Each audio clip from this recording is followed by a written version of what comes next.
The Village of Lincoln Heights Committee of the Whole is now in session. Today's date is Monday, July 27th. The time is now 6:37. Roll call, Ms. Randolph. Mayor Ruby Kinsey Mumphrey. Present. Vice Mayor Jeannie Stinson. Present. Councilwoman Laverne Mitchell. Present. Councilman Durance Daniels. Present. Councilwoman Kathy Goodwin Williams. Present. Councilwoman Linda Childs Jeter. Okay, no response. Councilwoman Phyllis Baber. No response. We have 2 who are not present, but 5 who are. We do have a quorum. Okay. All right. On the agenda, we had a speaker and we had the dates wrong. So we also have another speaker. So we asked Mr. Collins, would he attend the meeting? And that's why I wanted to put him in that place. So Mr. Collins, are you on? Yes, I'm here. Okay. So I know Mr. Desai's not has not entered the meeting yet, but I did want to talk about the MOU that we're going to be voting on today. And I wanted to be able to give you the opportunity to speak on that if you would like. Very simply, I thought the MOU updates that Mr. Desai did were great, and wanted to fix the address piece. But the other part of it was just in terms of input in regards to kind of like we talk about that brick path on the way up there, but we also had talked about, potentially putting bricks in front of it, almost kind of like a walkway or a pathway that people they can walk the span of the mural, all 80 feet. But then also we talked about potentially having different families from within Lincoln Heights represented on those bricks, kind of just like, chiseled into the bricks to represent different families and whatnot like that, who lived in Lincoln Heights over all of these years or whatever the case. So I wanted to try to be able to make sure we can solicit more input from other council members, from community members. If we need to put out a survey, like we can do that. But right now, in terms of the brick piece, it just says the mayor and the assistant manager. And I want to just make sure that we can go to the community as a whole and get their input. And even if we, because also what we're talking about with that in terms of who's going to help from a manpower perspective, GE has offered to help and offered some of their expertise in that area and their volunteers. So I just want to, so I think we can also, in this process, think about it or get feedback from a number of people before we set the final, like, of what it's supposed to look like. Okay, so that piece won't be done until when we come back in session in September or October or later, as we plan, as you all plan it out. That part, the pavers. I thought No, that's supposed to get done as well. So like putting the bricks, like the brick path leading up to it is going to be like the current brick path that's there. It's an extension of it, like in terms of in front of the mural part. Yeah. Okay. But it's nothing new or anything different, really. Council, y'all have any? Jeannie's hands up. Okay. Vice Mayor? We can't hear you. She on mute. Okay. Yeah, I have it takes me about 2 or 3 seconds to get to the button. I'll get to it. I had put an asterisk by a couple of questions that I had. Because to me, once council approves and say that you all can do it, whatever that baseline is that you all say that you're going to do, I think that that would just be our expectations of what you're going to do. You said on here that you need the mayor and the village manager's permission about the pavers. I think that once council gives their approval on it, you work with the village manager and y'all just get it done. And then he'll report with his report.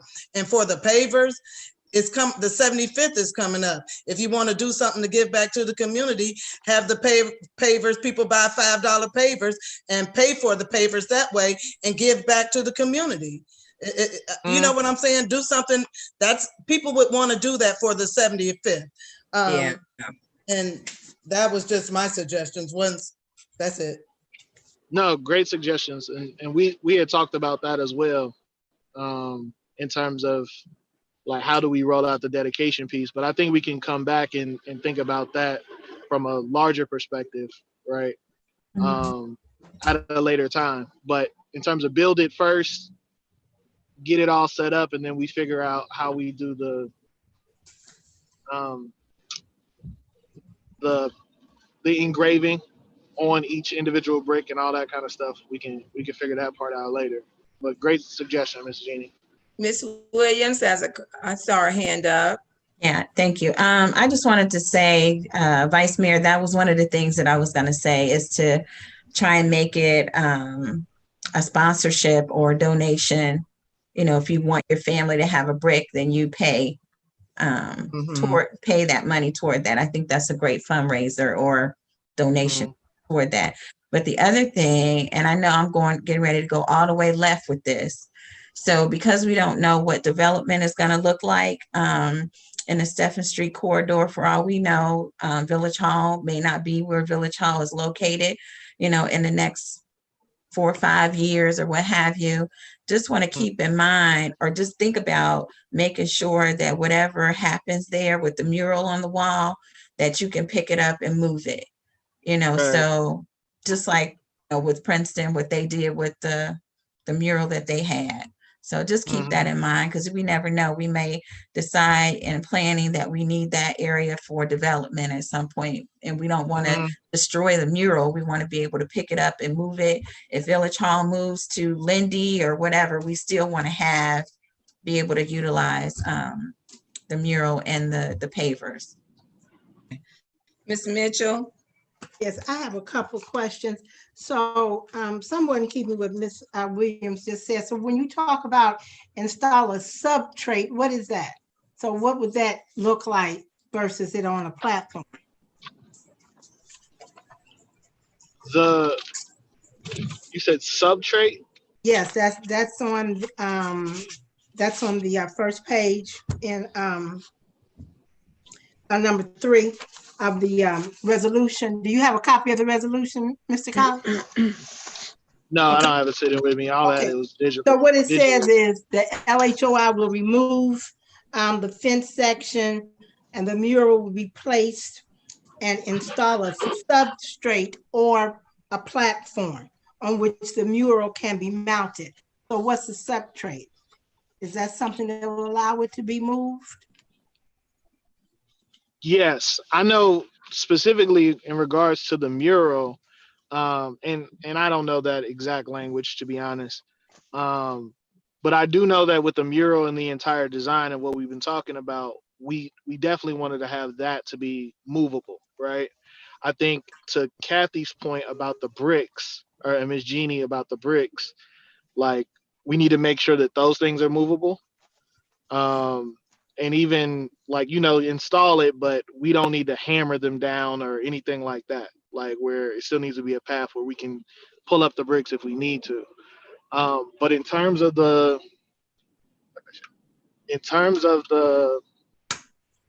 how it would be installed. Yeah, the mural, that part will be movable for sure. Each individual panel we will be able to move out as we need to. So when you talk about pavers and bricks, my mind goes to the handicap All right, because right now, really, handicap can't access anything there. So I'm just hoping that you would make sure that the pavers are flat enough, maybe not have the, the indentations where it makes it difficult for a cane or for a wheelchair. So you just want to make sure that whatever Okay. we do to access it with those bricks. No, for sure, for sure. 1,000%. Thank you for that. I don't know if that's truly been part of every conversation. So just in terms of accessibility, but we can definitely just add that in and do some additional research to make sure whatever is put there works from an accessibility perspective. Okay, and what will the mural be Wait a made minute, of? Did we have all those answers? What will it be made of? So it'll be MDO plywood. That's what we're trying to order. And that plywood, about 3/4 of an inch thick. And again, it'll 8 feet tall, about 4 feet wide. And then each decade has about 2 of those panels. I forgot what I was gonna say. Vice Mayor had her hand up. I forgot. Okay. I forgot what I was gonna say. He was saying something and I forgot. Oh, I know what I was thinking. I was thinking since Serenity Park belongs to the village, correct? Yes, ma'am. We should be responsible for making our park accessible to the handicap. So I think I don't think we should ask them to make the pavers accessible to handicap. It's our park. That's something we're supposed to maintain. So maybe we need to look into that. So Ms. Pope, can you write that down as something that maybe we need to think about making our parks accessible to the handicap? If it's not already, because that's a beautiful gazebo. I'm sure there's people that want to be able to get back there that are handicapped. That's a little off subject, but that's what I need to say. I know with the gazebo, we did make that accessible. You can go on with the wheelchair on the side of the gazebo. So yeah, you might as well make the rest of the area that way. Mayor, is it accessible from the sidewalk, or they have to roll through the grass? No. You can come from the driveway, that driveway that's part of the Serenity Park. You enter in there, then you can go on the side with the wheelchair. So we need to pave that driveway and make it smoother, because Maybe. it's got a lot of. Yeah. But if someone was to come in a wheelchair now, they wouldn't have any problems. We made sure that we took care of that part. Mr. Daniels, did you have anything you wanted to say? No, I mean, just on the accessibility part, I think any type of upgrade as we talk about, whether it's a platform, whether it's bricks, I think any type of upgrade would be better than grass, especially as you talk about the accessibility of those who are handicapped or physically challenged. So I'm excited about this project, as you can see. But I'm hoping that we can continue to push forward on the partnership between LHOI and the village. I think it's a beautiful thing. Okay. Vice Mayor. Do we have a starter and an end deadline? Do we have any kind of timeline? Yes, so it's in there in terms of access and I guess control of the site is August 1st through September 7th. I've seen that. I didn't know if that's the timeline that you expect to be finished or Yes, started. ma'am. Okay. Finish. September 7th? Yes, ma'am. Okay. Wow. Okay. All right, Mr. Desai, I see you. You're in the meeting. Did you want to add? We're talking about the MOU with LHOI. Yeah, I mean, I think the thing that was really kind of hanging out there were the brick pavers that LHOI is seeking to install. It sounded like Mr. Daniels was maybe commenting about that as I popped in, that he thought that might be an enhancement both aesthetically and to allow access for people who are disabled. And Mr. Collins had sent me an email earlier today or last night, basically saying that the way I'd written the MOU is that it was going to be subject to the mayor and assistant manager's approval. So I think Mr. Collins was seeking to maybe make that a bit more inclusive, where community members and other stakeholders, partners might be involved. So, I'll just need clarification on what council wants to do with that, because I'll need to revise that piece of it if council so desires to make it more inclusive to, allow for that. Okay. Ms. Mr. Mitchell? Collins, did I state that Yes, correctly? ma'am. Is that So what hold you're on, looking hold on, Ms. Laverne. Ms. Desai, you I had was just something you gonna was say- trying to say. Mr. Collins, is that an accurate description of what you were seeking? Yes, and that's what I brought up at first, and then there was a number of solid suggestions that came out of that, including the accessibility conversation. Okay. So, we don't need to necessarily hammer out every particular word for that piece of it. I think just, if I have some guidance from council as to what it is that they're agreeable to, then I can shape the language to match that. Okay. So when we come back in September, we would revise the MOU a little bit? No, I think what I would suggest is this, because they want to start August 1st, and they want to be done, by September 7th, whatever that first Monday is in September. So what I would say is when we get into our regular council meeting, because obviously this meeting is really a discussion type of meeting, we don't make decisions here, but when we get into the regular meeting, maybe after the first reading, if I could just get input from council on how they would like to see that modified, and then we'll just make that amendment, and then that way it's good to go, and I can work after the fact with Collins on which dialed in. All right, thank you. You're welcome. Okay, we're gonna move on. And I just want to ask, is it okay to solicit opinions for folks on council? Like, as I know you guys will be on recess, but I do want to see if there is an opportunity to have as many voices included as possible in terms of that design. Could I Mayor speak to Murphy. that real quick? Go ahead, Mr. Desai, and then Vice Mayor after that. Sorry, Gina, I just want to speak that real quick. So, this is one of the places we have to be kind of technical because we're subject to the Open Meetings Act.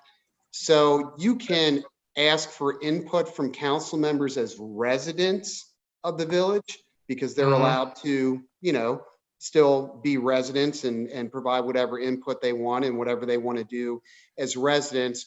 So when you seek that input, if you would do that individually, as opposed to sending out a blanket email to all of them that they respond to, because then we could be in violation of the Open Meetings Act, where they as a council are making a decision.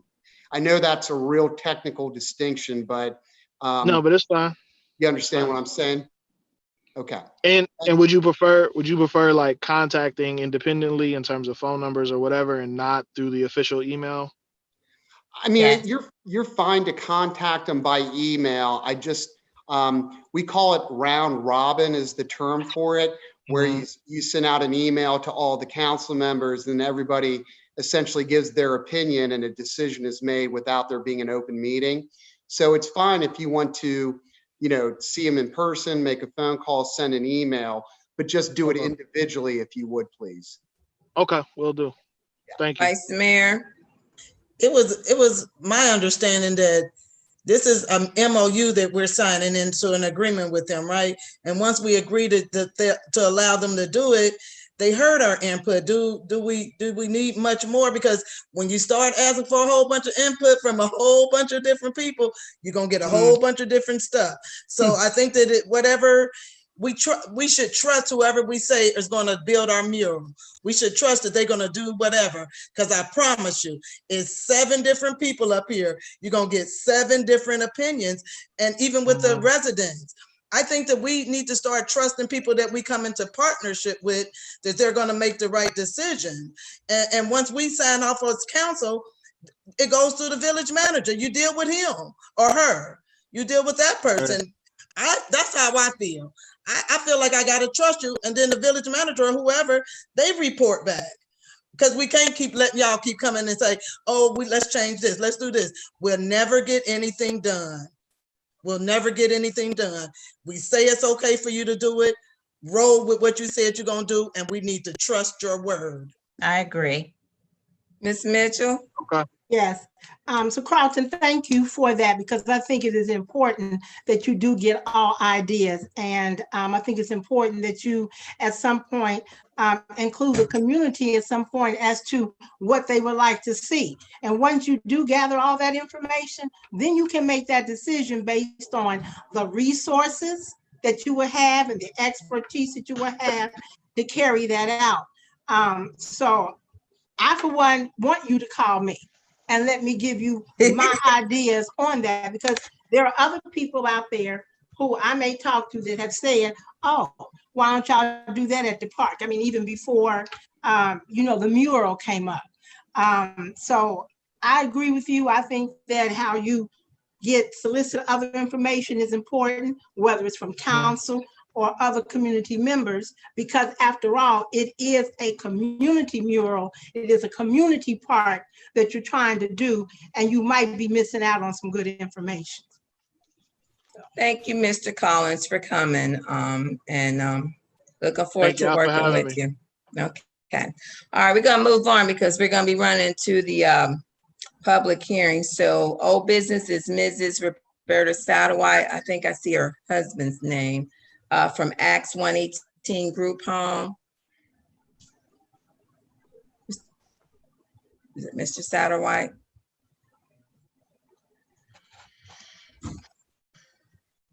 There she is, Mrs. Satterwhite. Okay. All right, Ms. Satterwhite, welcome to our meeting, and we just wanted to invite you to come. I know this afternoon we'll be voting on the Acts 118 Group Home, and I wanted to invite you to the meeting. Okay. Okay. Was there anything that you wanted to say regarding the group home? Any update or anything you wanted to share? I mean, only thing as far as update is I spoke to my specialist supervisor, which after it goes from his hands, it goes to his supervisor, and then his supervisor send it over to the licensing department, and they send me my license. So that's where it's at now. She sent it over actually today, and she told me I should be getting my license in the next 2 weeks. Okay. I did want to apologize. I know you've been waiting for, was it 2 years? About 4 or 5 years. 4? Yeah, it's like about 4 years. It was a year before you came in into the office. Oh, okay. All right. So I thank you for pushing us, but I do apologize for the delay. I know we've changed managements twice, and mayors and council members. So I hope today we'll be able to finalize it and move forward so you can, so you can move your group home. All right. So thank you. Welcome. All right. Okay. All right. Next is new business. If there's nothing further, we're going to go straight to new business.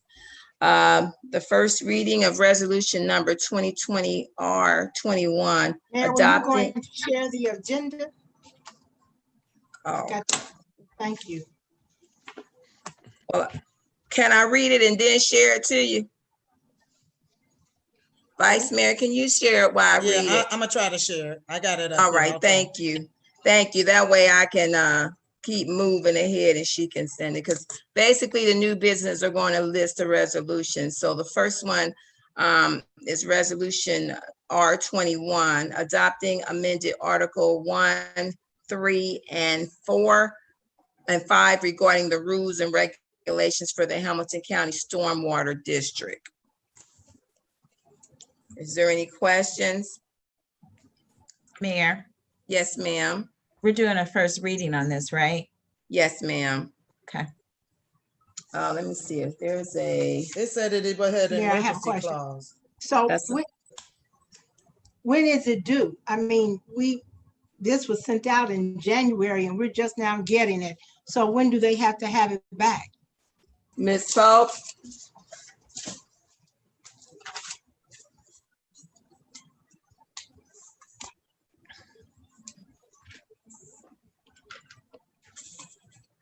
Ms. Pope would have that information. Okay, in March, we completed the stormwater. Can you hear me? Yes, ma'am. In March, we completed the Hamilton County Stormwater District fees. And then this came after, the model came after. It was forwarded to Mr. Dukes, but since he hasn't been here, I had to forward it on to you guys for approval of this, of Article 1, 3, and 4. Let's see if they gave us a. I wish I could share. Is this that, you with sure guys. that's I not thought I sent Article it- 5? I forwarded it on to you. I think it's, It's I 1, think, 3, and 5. 1, Yeah. 3, and 3 5. and 5. yeah. 1, 3, and 5. Okay, yeah.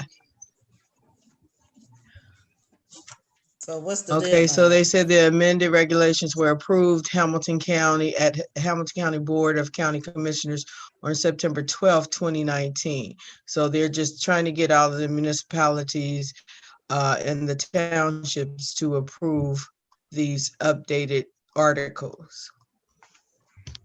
And I don't have a deadline on when they want it done, but since this was back in March that we received the other forms, they want us to do it as soon as we can. Mm-mm. I have a question. Who has their hand? I can't see because of the screen on there. I did. I Okay. did. Okay, go ahead. So one of the questions, when you talk about the fees, Ms. Pope, I mean, I know that this probably isn't a lot, but how much is it that residents pay? $10, $15 So the stormwater on their fees, tax? my computer is going in and out, so I'm not trying to talk over anybody. If I come in abruptly, Okay. like right now, everybody's frozen. Can you guys hear me? Yes, we Yeah. can hear you. Okay, so the fees are $8.02 that are on your Okay. property tax bills. All right. Okay, so the other question I have is that is this the one where we got two choices, right? So are we choosing, is 21 Yes. the one where they will do the enforcing? The information we received, we had two choices. One where they will do the enforcing and one where the village would do the enforcing. So they're doing the enforcing, right? Is that what this, That's the way the 20th? resolution is did we written. change the language?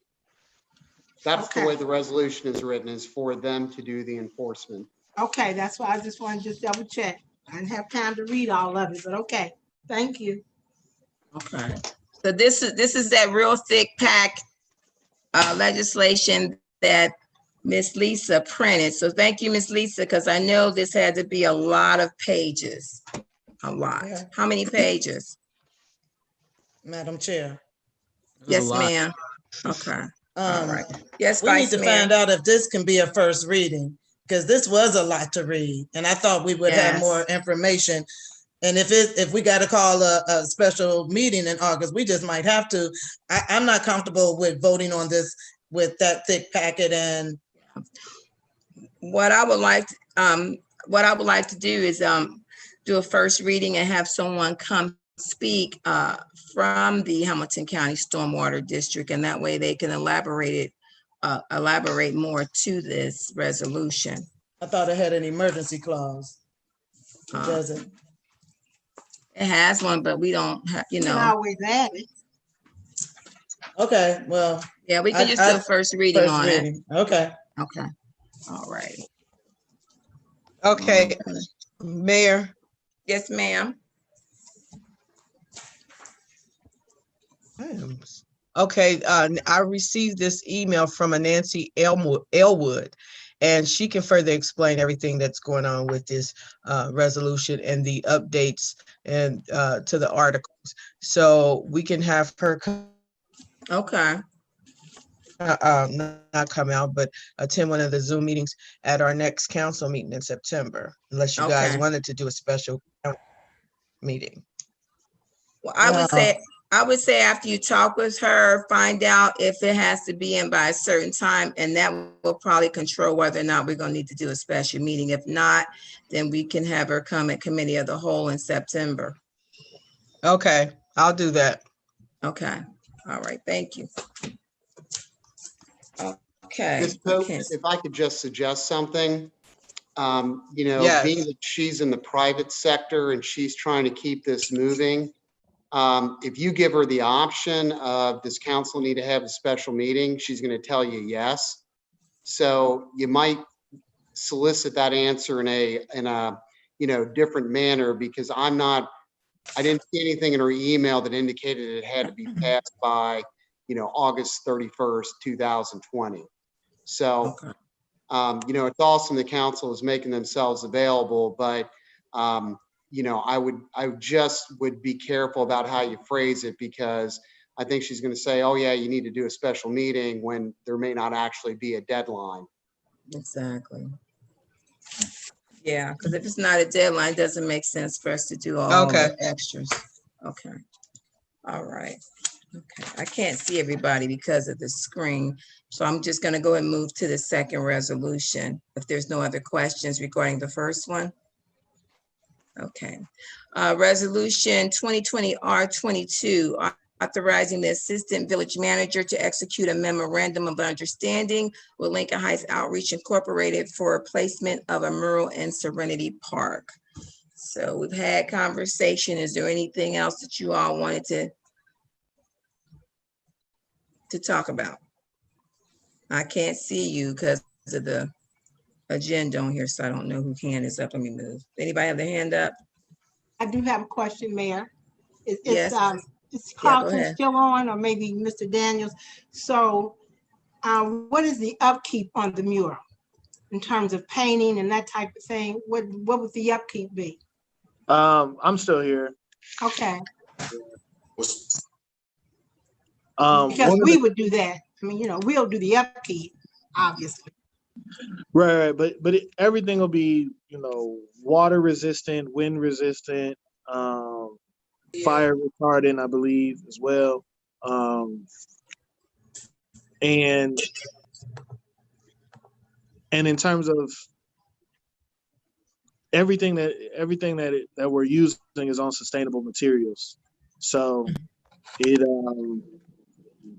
And there'll also be a final coating once it's on top. The artist ensure that there won't be any type of maintenance needed on the mural at that point. Like I said, it's going to be pretty durable. Certain number of years, or just not at all? As far as I've been told, not at all. And I'm sure if there's any type of touch-ups that need to be made, I'm sure that's not going to be an issue according to the artist. So. Thank you. Okay. All right. If there's nothing further, we're going to move on to the third resolution. First, reading of Resolution 2020 R23, establishing a special revenue fund for Safe Routes to School grant. Ms. Pope, can you elaborate?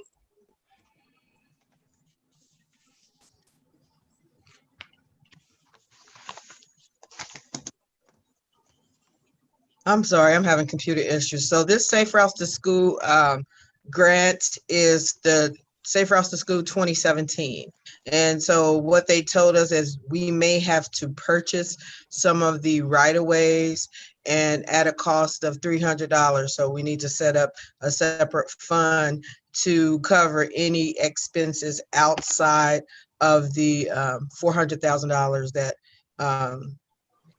was awarded in this grant. It was actually $399. So. Okay. Ms. Mitchell? Do we have to set up a separate fund for that $300, or can that just be added into the special fund for the Safe Route to School? So we don't just have a take Safe Routes to School. We We need only to have open to- up. I'm sorry. Go ahead, Ms. Pope. Yeah. Okay. We need to open up a Safe Routes to School grant for 2017. I didn't hear half of what you said. So am I answering your question? Right, the question was, you mentioned that we would have to set up a fund for the $300. But can we not move that $300 into the Safe Route to School fund that you would set up and then just take it from, have two separate funds? No, that's exactly what we're gonna do. We're gonna Okay. set up a Safe Routes to School fund. It's gonna be, it may be more than $300, but we'll just set it up to cover any extra expenses outside of our grant allowance. So Ms. Pope, actually it's for 3 different parcels. You may want to let them know. 3 different right-of-ways. So it's going to be like 369, or we may have to make it $500, but they said the lease go at least no more than $500, because it just depends on whoever they approach that owns that property, if they're going to accept that amount. Thank you. Okay. All right. Thank you. Any other questions, anybody? Anyone? Okay, I'm seeing that. All Ms. right. Mayor, I did just want to mention that we do have one other item of new business, which I guess will become R24, and that's the resolution approving the special exception permit for the group home. She did not put it on here. Here.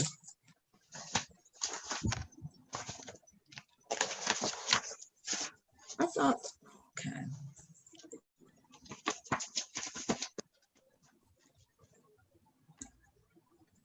Jeannie, can you make me a co-host so I can share that resolution?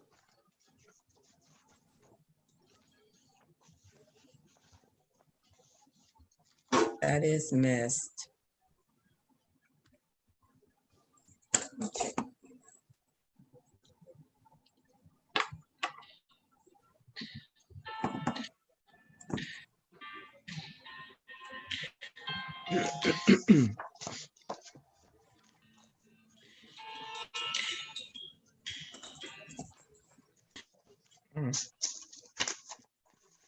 I thought they had a different number already, and looks like we missed it on the agenda.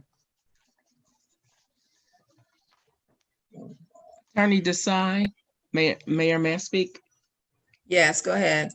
Attorney Desai, I thought maybe I misinterpreted your email. I thought you said you had some questions about that. Is that the one you had questions about? And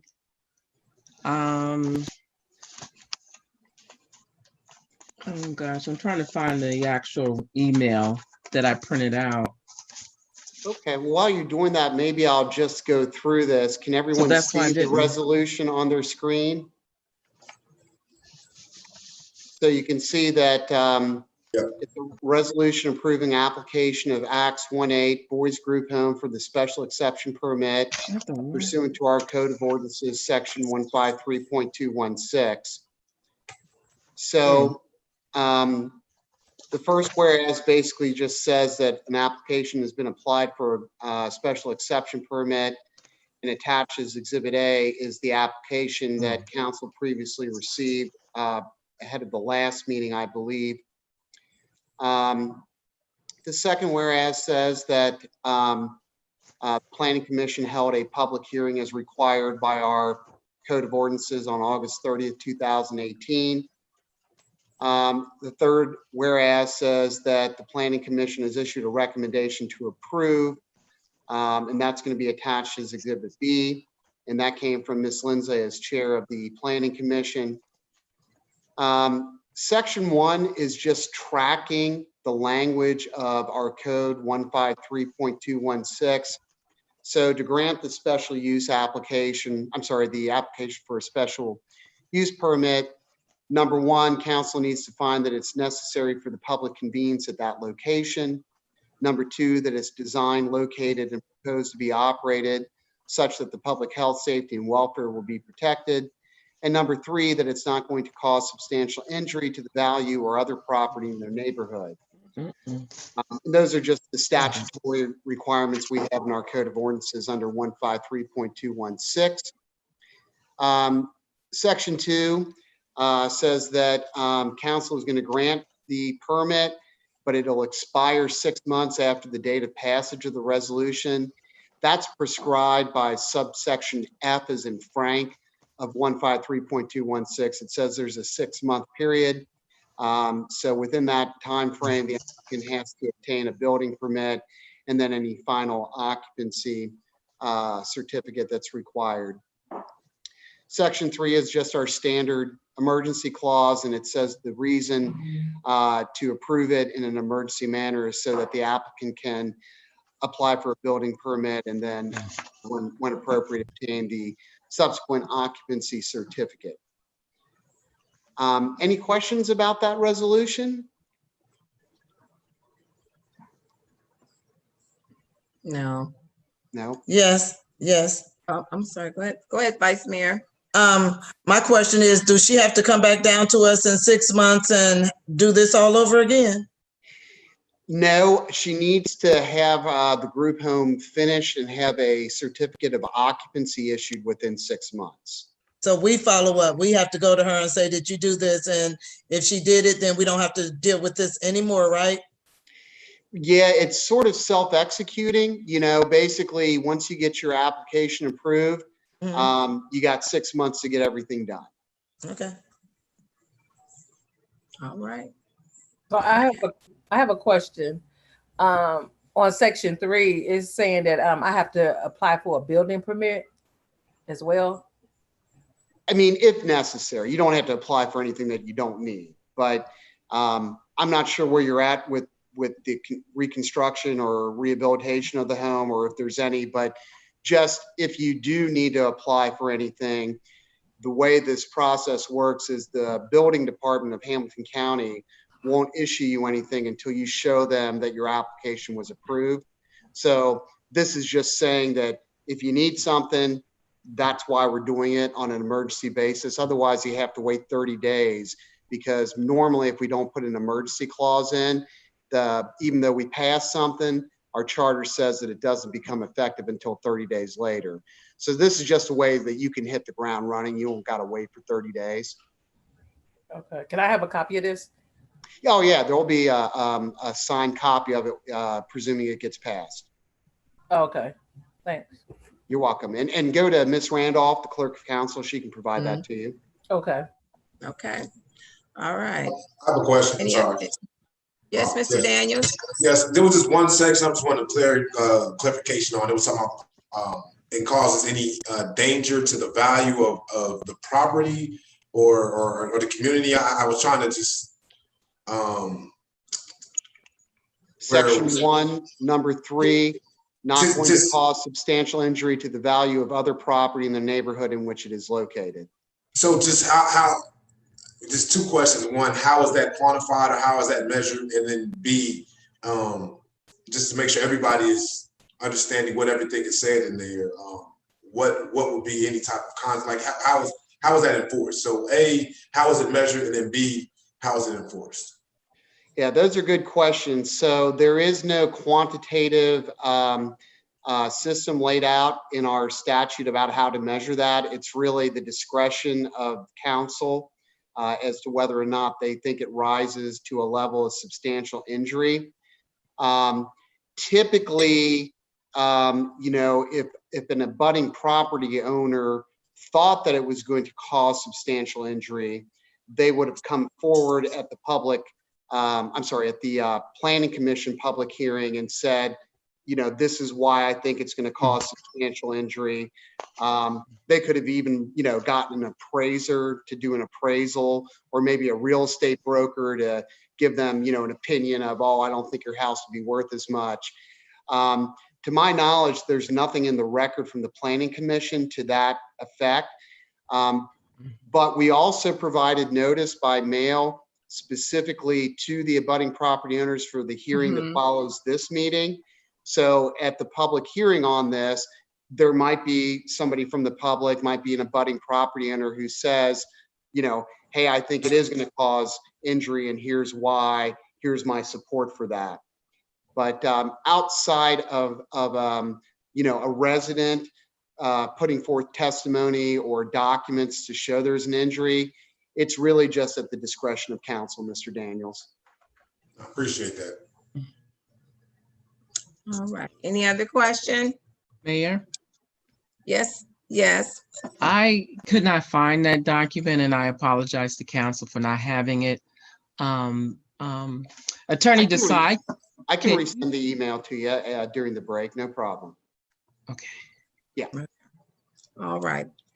Okay, if there's nothing else, we're gonna go to miscellaneous business because we gotta get to this public hearing. So Mayor, I hate to be the guy to keep adding stuff, but just when we get to the regular council meeting, You froze. do you see me? Yeah, I see you. Okay. We need to, So for under old business, we do have R20, which is the My Brother's Keeper initiative. We did a first reading at the last meeting. And so okay, at the regular council meeting under old business, R20 will come up for its second reading. okay. Mayor, Yes, ma'am. I have a piece of miscellaneous business. Okay, It was reported to me by several residents on bills that they are concerned about the cul-de-sac part of the street that attaches itself to Wendy's and whatever the new restaurant is that's going to be located there. There is a lot of loitering in that area. Apparently, since Moxley's closed down, those who used to gather in front of that store have moved down to that end of Bill Street in that area. They're concerned because there's loitering there. I walked around there today. Much trash, of course, liquor, alcohol bottles, even some syringes are in that area. So we need to have the police patrol that area and run those people away from there. They even tried to set up a tent there, and the residents did not allow them to do that. So, and that area could use a trimming as well. okay. So, Ms. Pope, you got that as well? She's still on? oh, one more piece, Mayor, about that. So,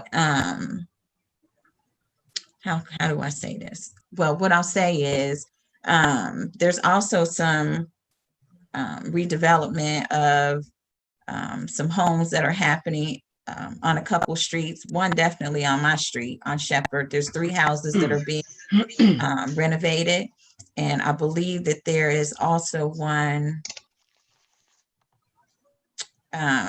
Renovations may be finished. I'm not sure on Bill Street in that same location, maybe all being done by the same person. And we just need to know, are there permits on file for the work that they're doing? Because I haven't seen permits in the windows. Mayor, I'd like to add that there's And also one on hold Dixie. on. Hold Okay. on, Ms. Mitchell, hold on. Go ahead, Ms. Okay. Goodwin. Yeah, and that may be one as well that they're remodeling as well. And so if there are permits, it would be nice if Hamilton County would notify us that they've given permits so that we will have access and be able to pull the permits, they've done their due diligence.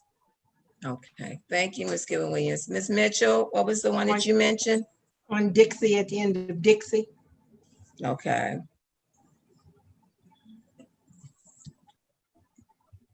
All right. I guess Ms. Pope has left the building. I don't see her name on there. Okay. I Mr. think that is a Desai. bad connection down there. I think she has a bad connection. She probably had to come out and got to come back in. Mr. Desai, so on the, when we do the regular council meeting, we need to make sure we have that resolution 2020, R24. I need to make sure I add that. Yep, and R20 to old business. Okay. Okay. Ms. Randolph, you got that?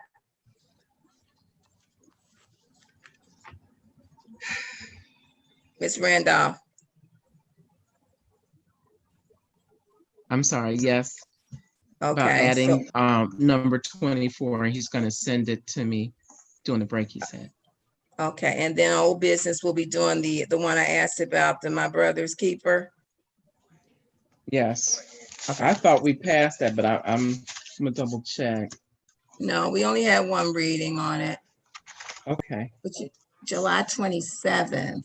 It doesn't say we adopted, it just has July 13th and today's date to do a second reading. Councilman Ross Daniels. Okay. Yes. Okay, all righty. Next is, okay, any other miscellaneous business? Okay, if not, we're gonna go motion to adjourn. So No, moved. second. It's been moved in second. All in favor? Aye. Any nays? Ayes have it. We're gonna go right into the public meeting. And I guess we'll do roll call. I don't think, we don't need to do a roll call for the public meeting, do we? I guess we need to know who's all there. What is the public meeting about again? It's actually regarding the special permit for Ms. Satterwhite. So we'll do I'll go ahead and announce it. We'll do the roll call. So she'll have the minutes, because she still has to take minutes for it, for the public hearing for the special exception permit. Okay, motion in order for the public hearing on the special exception permit. The time is 7:28. Roll call, Ms. Randolph, Mayor Mumphrey, present. Vice Mayor Stinson, Present. Councilman Daniels, Present. Councilwoman Linda Childs Jeter, not present. Councilwoman Faber, not present. Councilwoman Goodwin Williams, Yes, Councilwoman present. Mitchell. Present. We have 5 who are present, 2 who are not. We do have a quorum. Okay. So the new business is Mrs. Roberta Satterwhite of Acts 118 Group Boys Home, and the special exception permit for the 1286 Simmons Avenue. I don't know if we received anyone that wanted to speak. Ms. Randolph? No, not for this public hearing. Okay, all right. Mr. Desai, you want to add anything regarding the public hearing? Just briefly, so we have an applicant, Roberta Satterwhite, who has asked for the establishment of a group home on Simmons.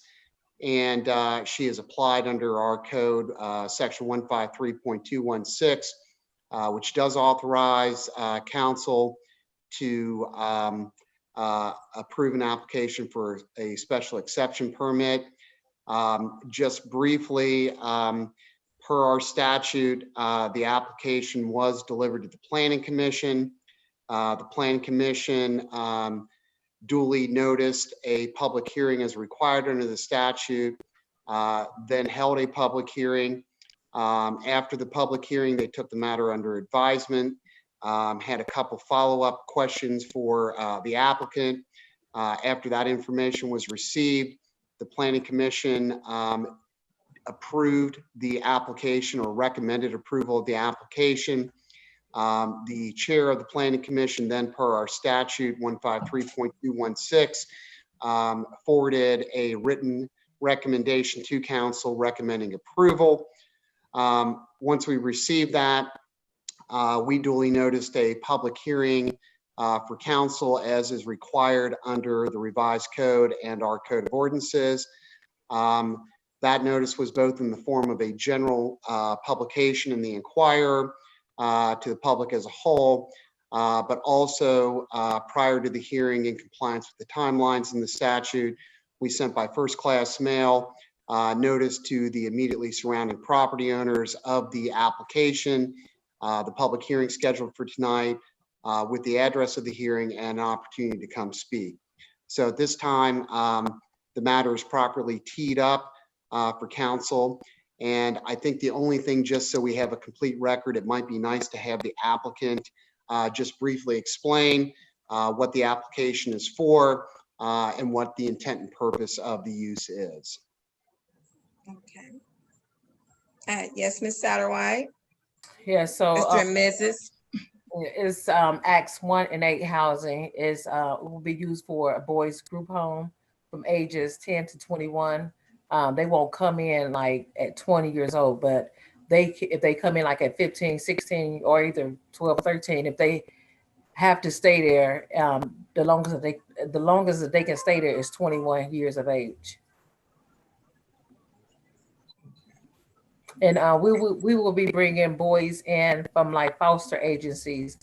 They be coming from like the foster agencies because for whatever reason they couldn't stay at a foster home, so they will come to a group home, and their mission would be to for reunification with their families.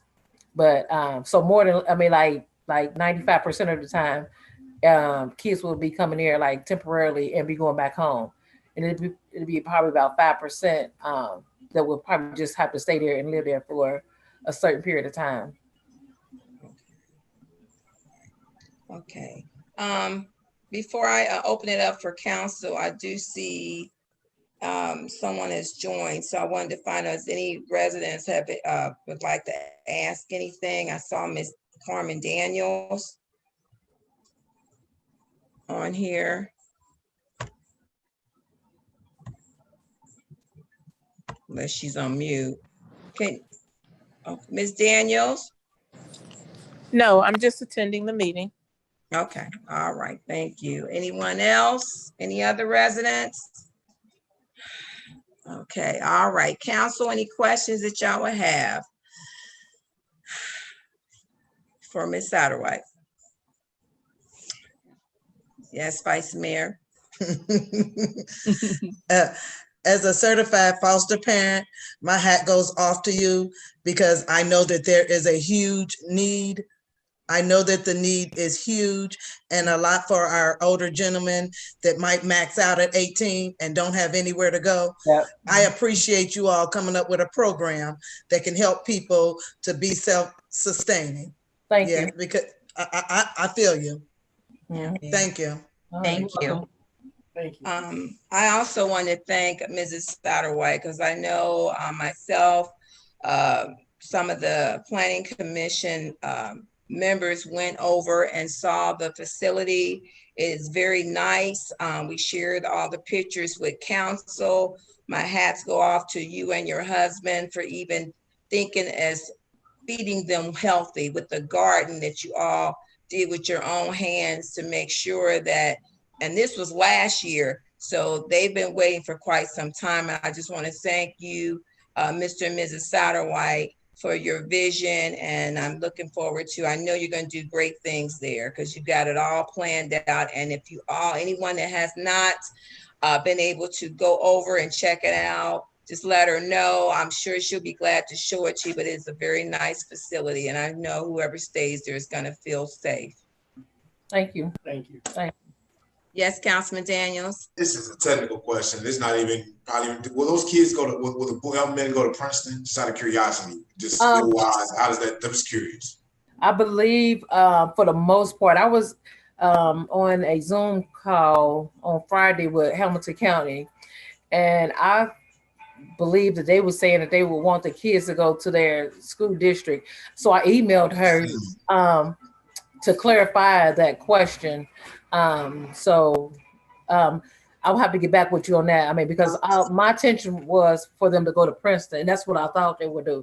And that's only what Hamilton, because I will be serving Butler, Montgomery, Warren, Claremont, and Hamilton County foster agencies.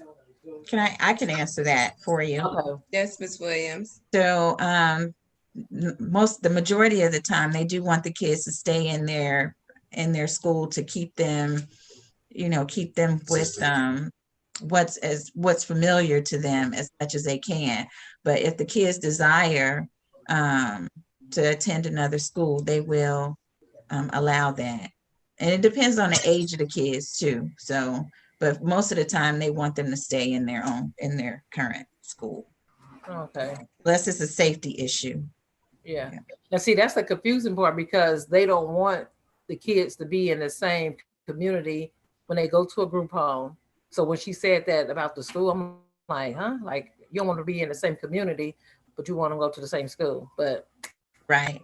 Yeah, because you know, that's sometimes with the acclimation period, if they go to the same school, it just helps them get more comfortable with the community as well. Right. So that's why I was just asking. So yeah, I know. Yes, ma'am. Yes, ma'am. There's a Thank lot you. of, there's a lot. It depends. So. All right, well, thank you.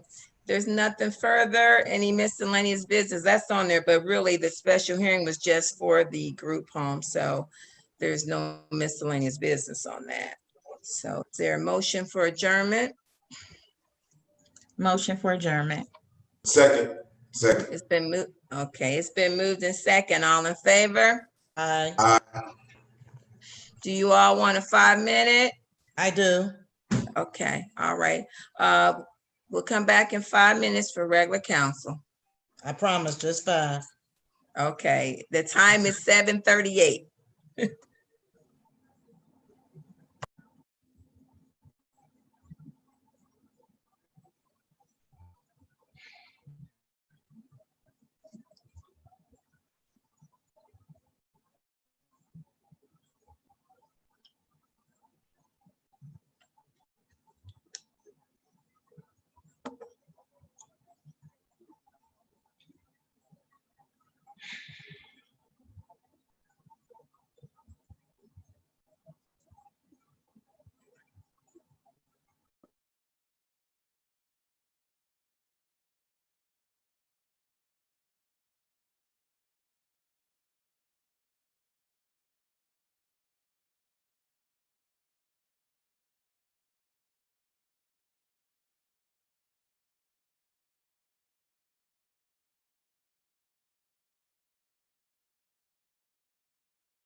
don't see me.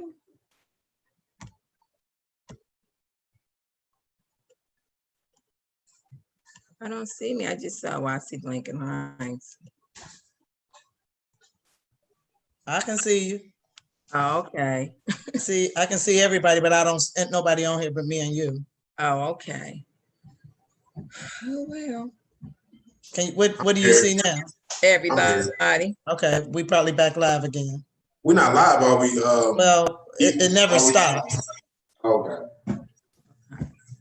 So when everybody show their little faces.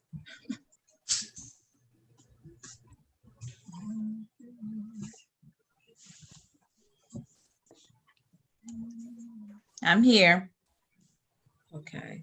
Miss Mitchell, you there?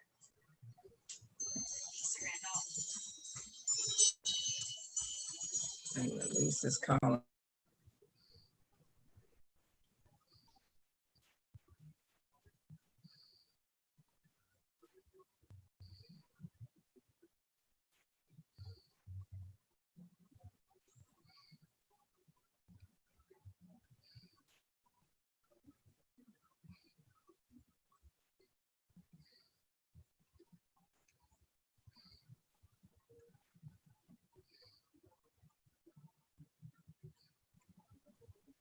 Miss Randolph got locked out. She's gonna go back in and come back, go out and come back in.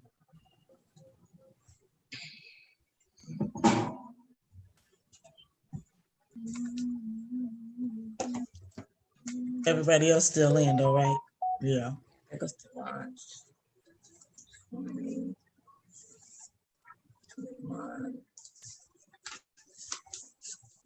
22.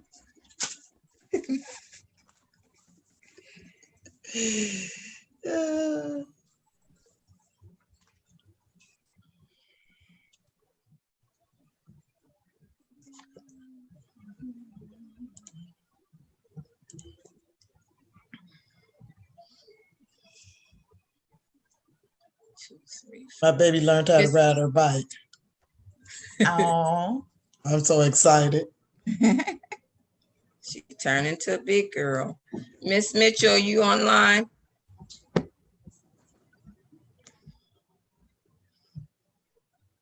Waiting on Miss Lisa. She hit a button and kicked her out.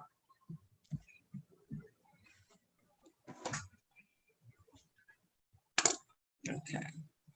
Waiting on the clerk.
Here she comes.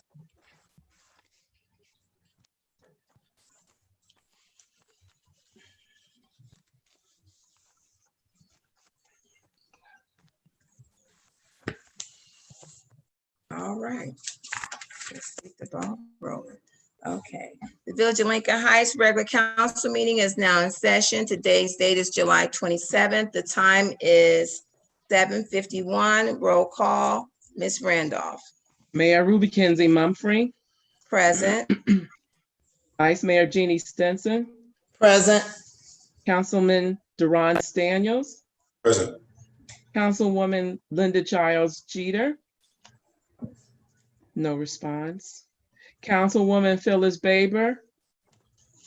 No response. Councilwoman Kathy Goodwin Williams. Present. Councilwoman Laverne Mitchell. Present. We have 5 who are present, 2 who are absent. We do have a quorum. Motion order to approve Councilwoman Charles Jeter's absence and Phyllis Baber absence. So You doing them moved. together? Second. Yeah. It's been moved in second. All in favor? Aye. Aye. Any nays? Okay, all right. Motion order to amend the agenda to add on old business, resolution 2020 R20 to support the My Brother's Keeper initiative. Motion. Second. Okay. It's been moved in second. All in favor? Aye. Okay, any nays? Motion order to add under new business, resolution number 2020 R24. Resolution approving application of Acts 118 Boys Group Home. So moved. Second. It's been moved in second. All in favor? Aye. Aye. Any nays? All right, thank you. Motion order acceptance of the agenda. Oh, I motion that we accept the agenda, as corrected. All right. Second. Okay, it's been moved in second. All in favor? Aye. Aye. Any nays? Okay. Motion in order for filing of the journal. Committee of the whole meeting minutes for July 13th, regular council meeting minutes for July 13th, and regular council meeting minutes for May 26th.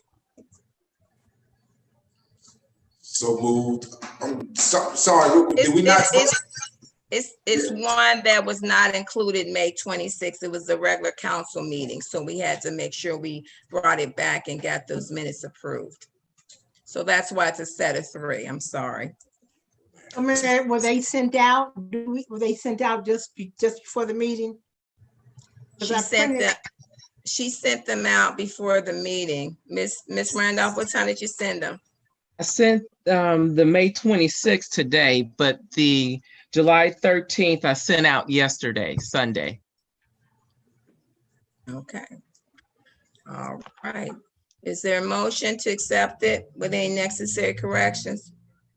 So moved with the necessary corrections. Is there a second? Second. It's been moved in second. All in favor? Aye. Aye. Any nays? Okay, announcements. Councilman Daniels, any announcement for you?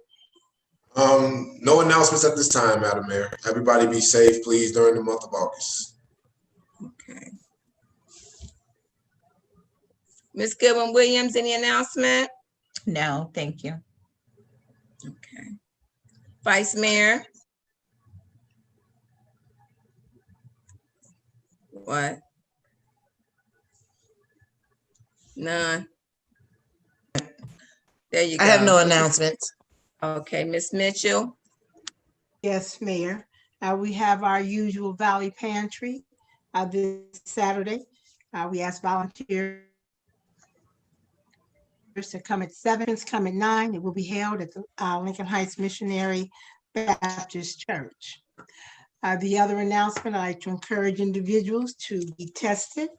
At the Lincoln Heights Health Center, we'll be testing there this Sunday coming, and then again on the 26th, not the 9th. We will not be there the 9th, but we will be there on the 16th.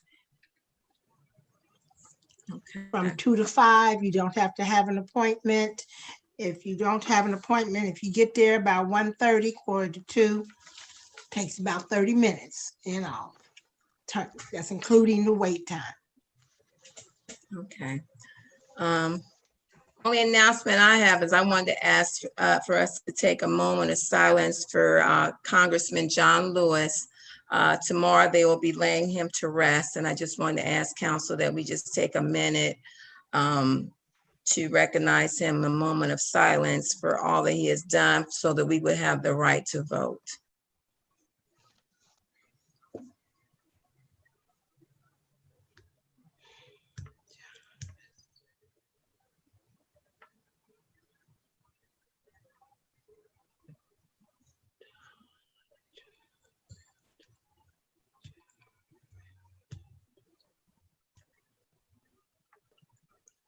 Amen. Okay. All right. Thank you, council, for that. Next would be hearing from the residents. It's on here, it says statement read from Mrs. Nettie Matthews at 1020 Lindale Court. Ms. Randolph? Yes, actually it's two, one from Miss Matthews, and then the second one is from Cassandra King. She sent that late this afternoon. The first one is from Nettie Matthews, and I'm just gonna read what she told me to read. And it says, we disagree together sometimes, and we even have different points of view. But when it boils down to it, we need to come together to make a difference, and that is for everyone. We need all of our departments, the code enforcement, law, council, and staff, etc., to make things work out. We need the residents to participate as well. End of quote. The second one is from Cassandra King, 1032 Simmons Avenue. She sent this late this afternoon. Question. My first question is, why in the world are you guys putting up no parking sign on a corner of Simmons and Leggett? I am the only house on the block between Stephens, Leggett, and Simmons. My family and I have already been to council and the mayor once before about that situation, and they removed it due to no big business on that street, and buses doesn't come down that street. So why is there a sign back? Then y'all want to give someone a citation if they have parked cars in their yards. There are 5 drivers in our home, and we all need somewhere to park. I don't want to have to get my lawyer involved again. So can you please come take this sign down?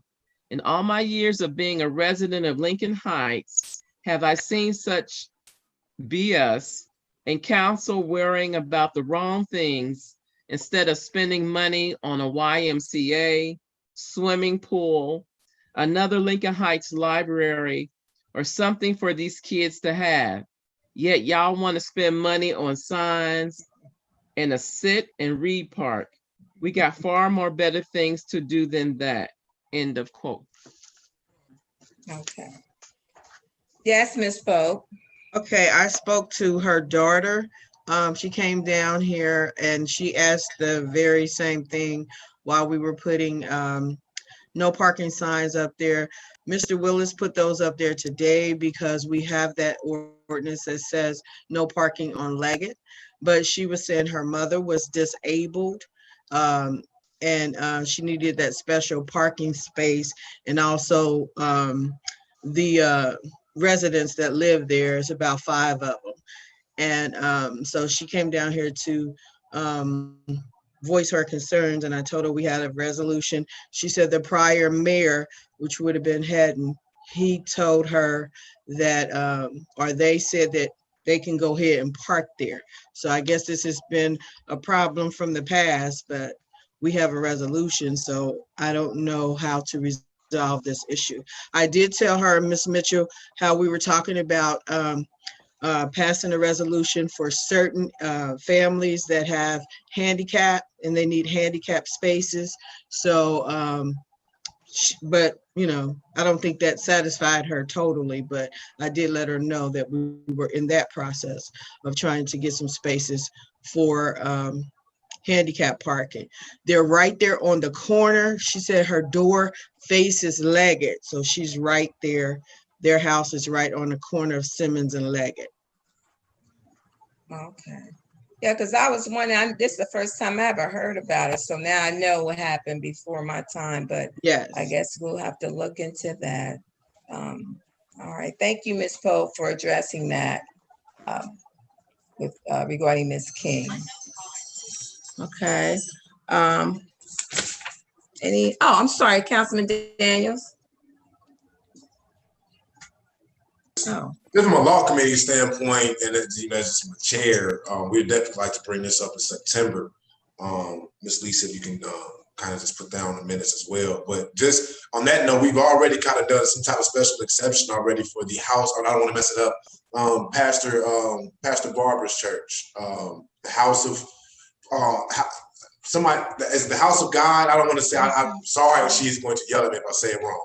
But we've already have a special exemption already set in place for their church. And remember when we brought this up, we said if we have one for one, there's no need for why we can't do one for another, right? So I would like to bring this up in September. And if it's possible, Ms. Lisa, could you possibly put her on my, on their, if you could reach out to her and have her talk at my committee as well. And potentially we can try to work something else. Because if we work something out with that church, potentially this is something that we can do as well. We want to. Well, I know Ms. Pope go ahead, Ms. Pope. I think the biggest issue with that, Councilman Daniels, is we have a special exemption for the church, but this is for a resident and they just need special parking. But they also want us to give them permission to allow the other 4 vehicles to park on Leggett. You only get 1 space for handicap. So, but they want 5 spaces. So that'll be a conversation that we'll have to have. That's what I said. I think that's again. Yeah. I'm sorry. I know this is my. I'm sorry. This is my meeting. No, go ahead. Yes, Ms. Goodwin.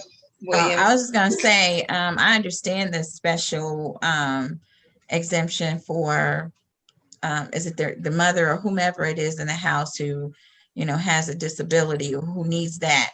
But is there not, Simmons Street, there's parking on Simmons. What's wrong with parking there? I just don't think, you're correct, because I like the handicap. I think it's okay for that, but we won't be able to make it possible for the other family members to do that. That doesn't sound like what we want to do anyway. If that's the case, everybody will be parking on Leggett all the way up toward Prairie, which they do that anyway. Yes, ma'am. I'm sorry, Mayor. And one other thing in reference to that, if we're going to make that exception for that 1 vehicle to park there, I'm thinking it might be the neighborly thing or the good thing to do was not make them wait until September. Yes. So I'm sure Ms. Pope will reach out to her while we're off. Ms. Pope. Well, this is, me and Ms. Mitchell was talking about this for a resident up in the apartments, the same issue. So this would be, this will have to be a councilmatic decision on allowing handicap spaces. Because just like somebody just said, once you allow it for 1, you're gonna have to allow it for everybody. So just the handicap spaces, how many spaces are you gonna allow that resident to have? Maybe, I'm sorry. Sounds like a conversation in law, which is going to be in September. Yes, sir. No, just on that note, totally agree. I will bring this up in law, and just Ms. Kathy's point, and just about the timing of it.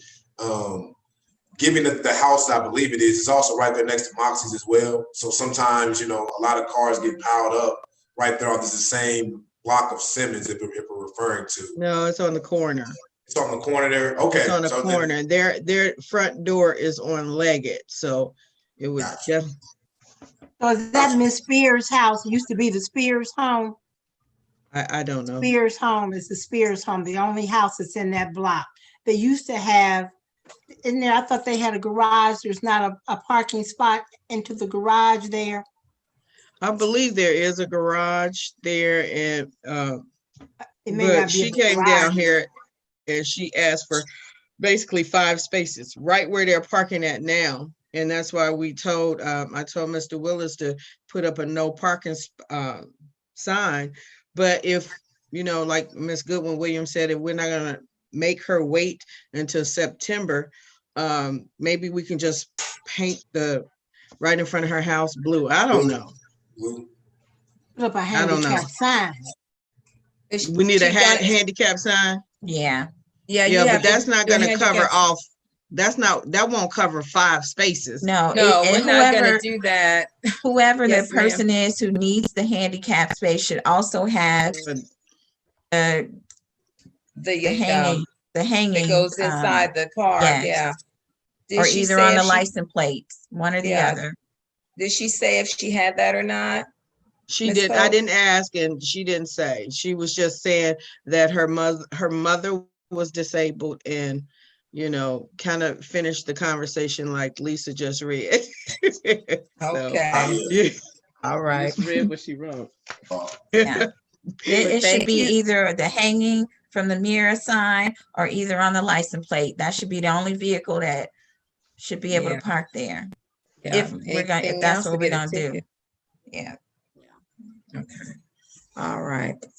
Okay, we're gonna move on then. Regular agenda.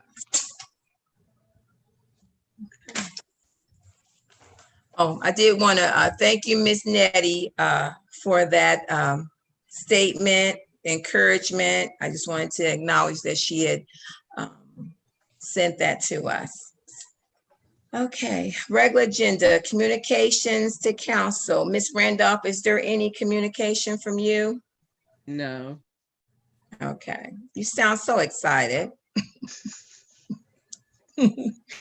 Okay, communications from the mayor. Only thing I have is that I wanted to share with council that Mill Creek Alliance they've been working on the Mill Creek and the soil. So they reached out to all the municipalities and wanted to see if any of the municipalities wanted to have any soil, clean soil that they may want to do like fill in.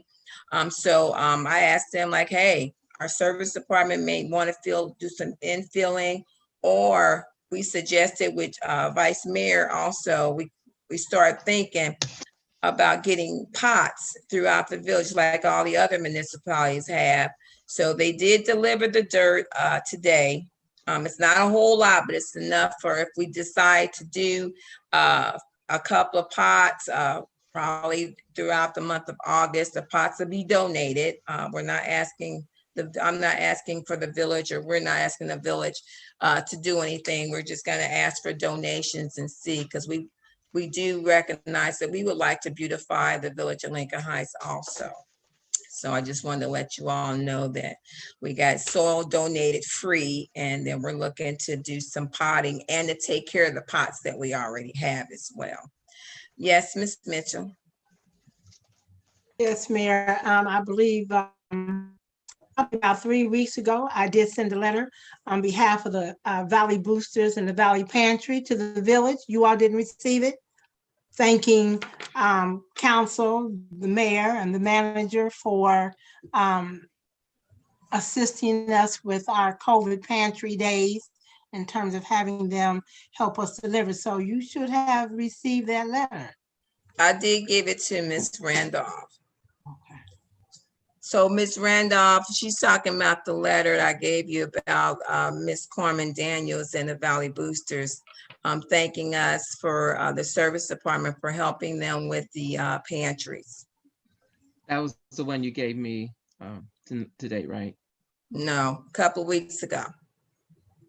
So I will say thank you, Ms. Carmen Daniels, for working with the village. We thank you for acknowledging the village, because I know the service department worked really hard with to help you all do the Sunday and Saturday when COVID first came out. They helped a lot. Ms. Pope, did you want to elaborate on the service department helping them? Because they're thanking us. I guess I would also like to thank the service department too, because they do pitch in whenever you guys call, whenever they have a request. So they were up there helping with the pantries. And so we just really appreciate them. Okay, all right, thank you. Okay, all right, that's the only communication I have. Ms. Pope, is there any communication from you? So I wanted to give you guys some updates for infrastructure.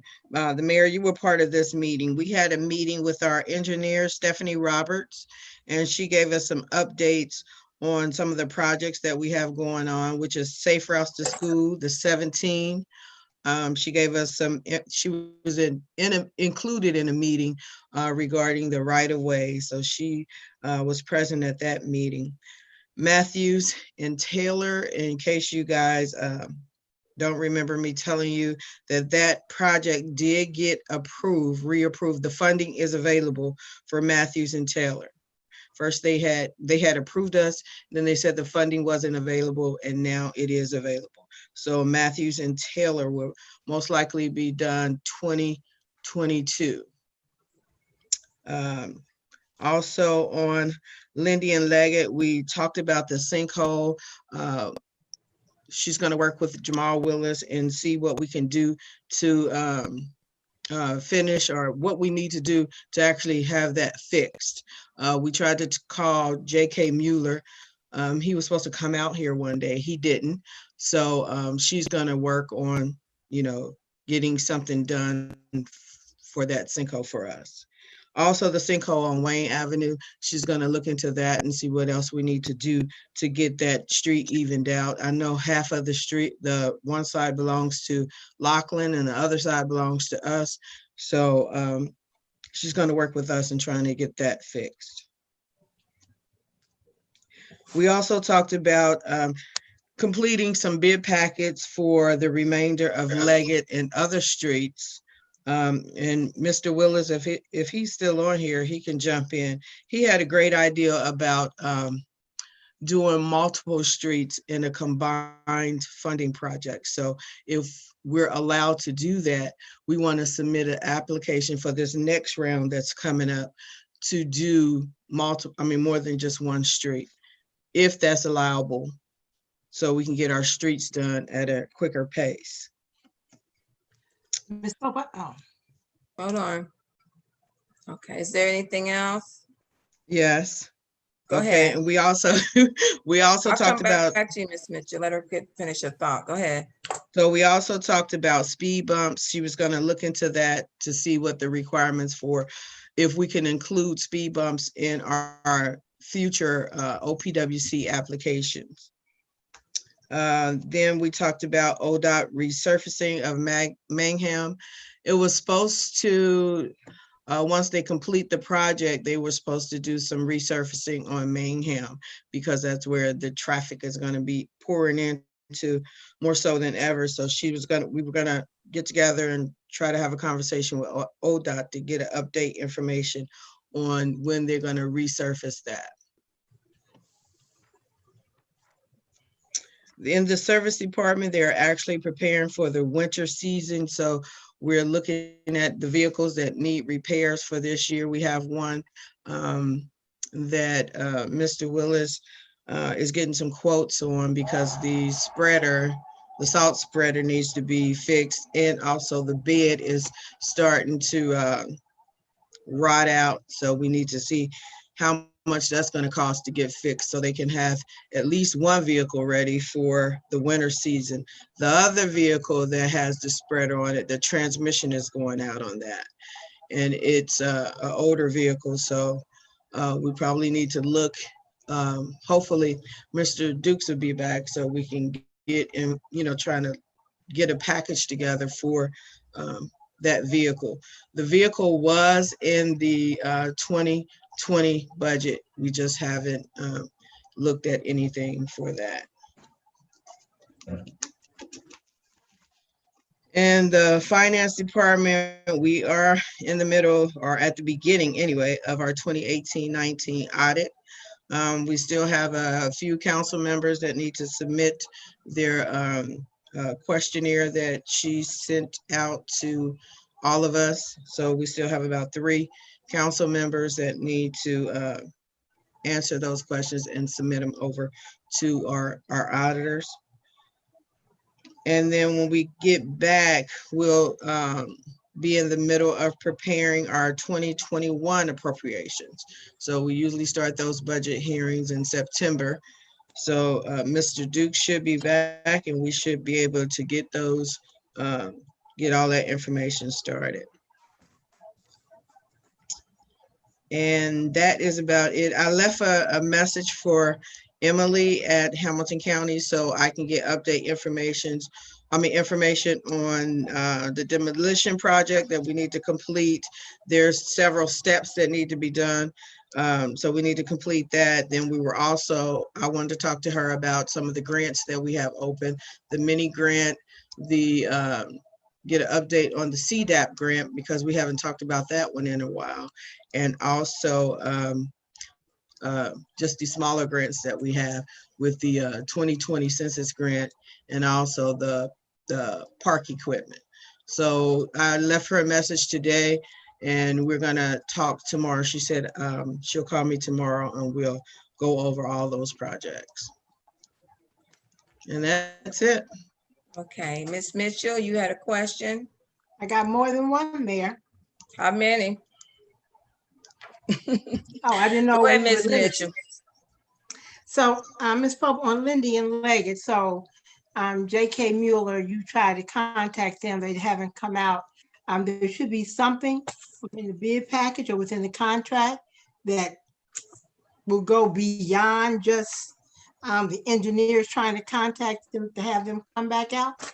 We don't have any other recourse if their work was inadequate. The next step after the engineers, we'll contact the engineers first because J.K. Mueller didn't come out when I contacted them, and we'll get the engineers involved. And then if it turns out that they're not gonna help us, since we're under that 1-year warranty, we'll get Mr. Desai involved so we can see what we can do. I thought you had already contacted the engineer before. That was something you had reported on. She That was came very out popular. before. She came out and was looking at the sinkhole, and we contacted J.K. Mueller and they didn't come out. So I talked to her again. We talked to her again the other day about that.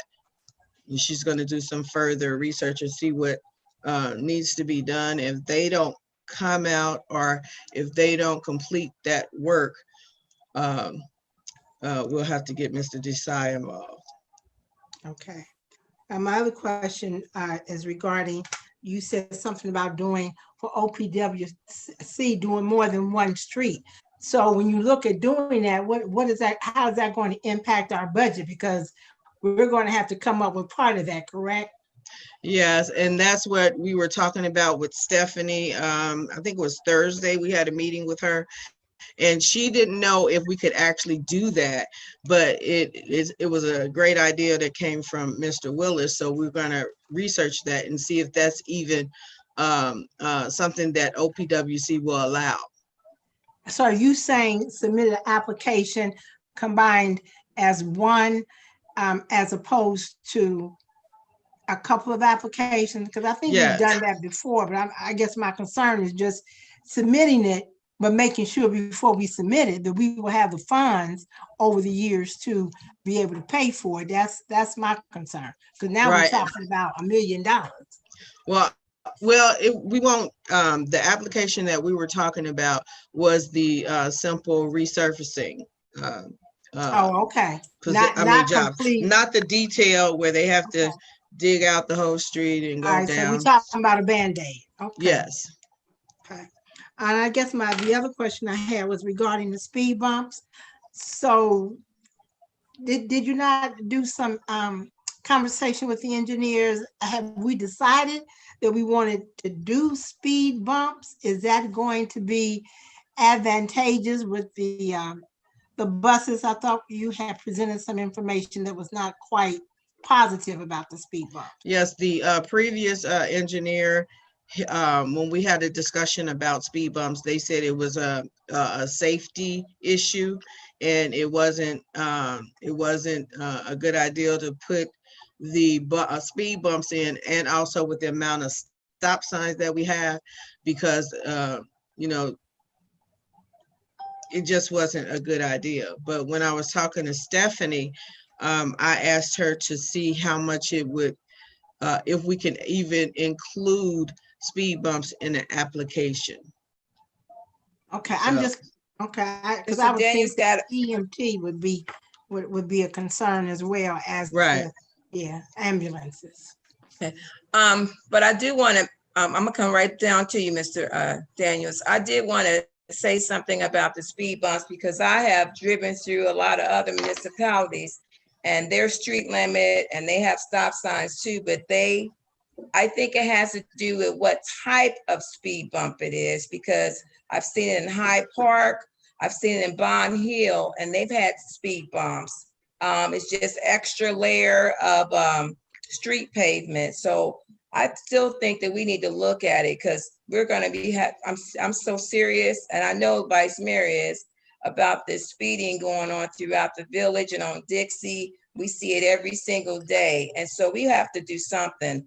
Hopefully the sheriff will get back with us and tell us when they're going to do the speedometer, what day they're going to put that out. But we do need to look at it and get a second opinion, not just one person saying it's a school bus, because the school buses go throughout the whole Hamilton County and they do have speed bumps throughout.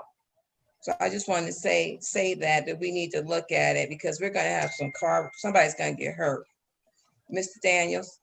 Yeah, no, to your point, Madam Mayor, because I thought we talked about even the mobilized ones, the ones that are plastic that can be moved from space to space. And I thought that was it. And I don't want to put all this on you, Mrs. Pope. I mean, Ms. Pope, but I thought we that was Mr. Dukes was going to kind of look into that, like what those kind of costs were and what that could be initiated into the ask. So I don't see why that can't be something you at least ask for, right? If you don't ASK, you're not going to GET, right? So I feel like that's something we should put in there, at least the movable ones, because now we can talk about, we can put them on spots that at least, are the most needs, things of that nature. So I thought that was something that we did discuss. Yes. To the mix. We have been discussing the speed bumps, the different types, the engineer's point of view, the sheriff's point of view. So we have been discussing this for a while. And that's why I thought that let's ask Stephanie, our engineer, when she's filling out these applications, could that be something that's included? And, because then it'll become a part of the loan, the 20-year loan. So. And just to that point, I'm sorry, can we also make an ask as well if the sheriffs have some, just if they have the speedometers, they have the other equipment to also just check, like we say, how fast we're going. Is that something that it's not like we're, part of the services that we're already paying for? Is that something that can be provided if they have some, that Hamilton County can provide those? Well, the last conversation I remember having, Lieutenant Boeing was going to put one in Vice Mayor Stinson's right in her area. So I don't know where that's at, but I can ask him. I can ask him about that. Okay. All right. Okay. All right. If there's nothing further, is there a motion to accept the assistant mayor's report? So moved. Moved. There's a second. Second. All right. Get to It's that been mute moved in button. second. All in favor? Any nays? Okay. All right. Thank you very much. Thank you, Ms. Pope, for the update. Mayor, Okay. Yes, ma'am. you called me assistant mayor. Did I, Lord? Assistant manager. I know I'm tired. Assistant manager, Ms. Pope. You know I wasn't looking down. I'm glad you got me together. Since it's on the record. I meant to say manager. I was trying not to say the other one. I messed up the other day, so I was trying not to mess up the front part of that. Okay. Okay. Committee reports. Councilman Daniels? Yes, ma'am. Let me pull this up real quick. And then, so I guess I'll just email this to everybody as well, or, you know, I think it's the protocol of just reports. The last one, I believe Ms. Laverne did, just emailed it to everybody for the public record. But Okay. I guess just pull this up. I'm sorry.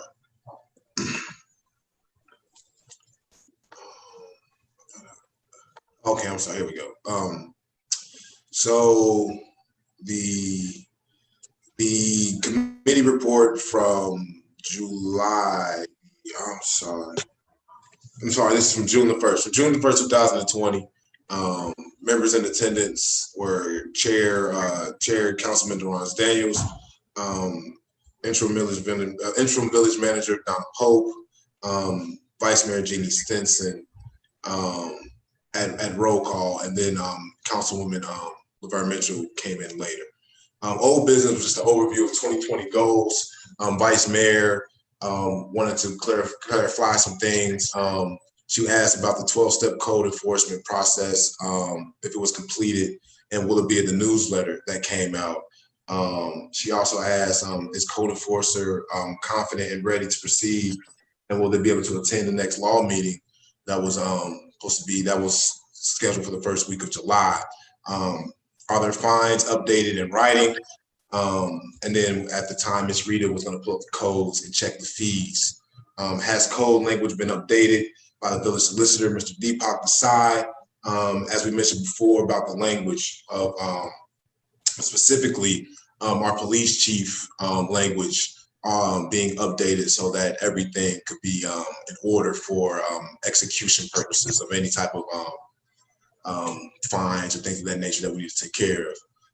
And then there was inquiries about livestock codes that need to be researched as well that was brought up. The answers to those questions were that the printer company has printed stickers for the doors, and we'll later know in the week if the company can print the sticker types that go specifically for the cars.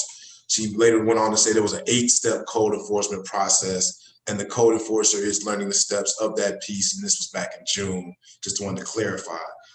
There are letter templates to be inserted for the code violation, violations. And then we will check with Mr. Dukes regarding any type of fines. And then we'll also check with Mr. Desai regarding any type of code language.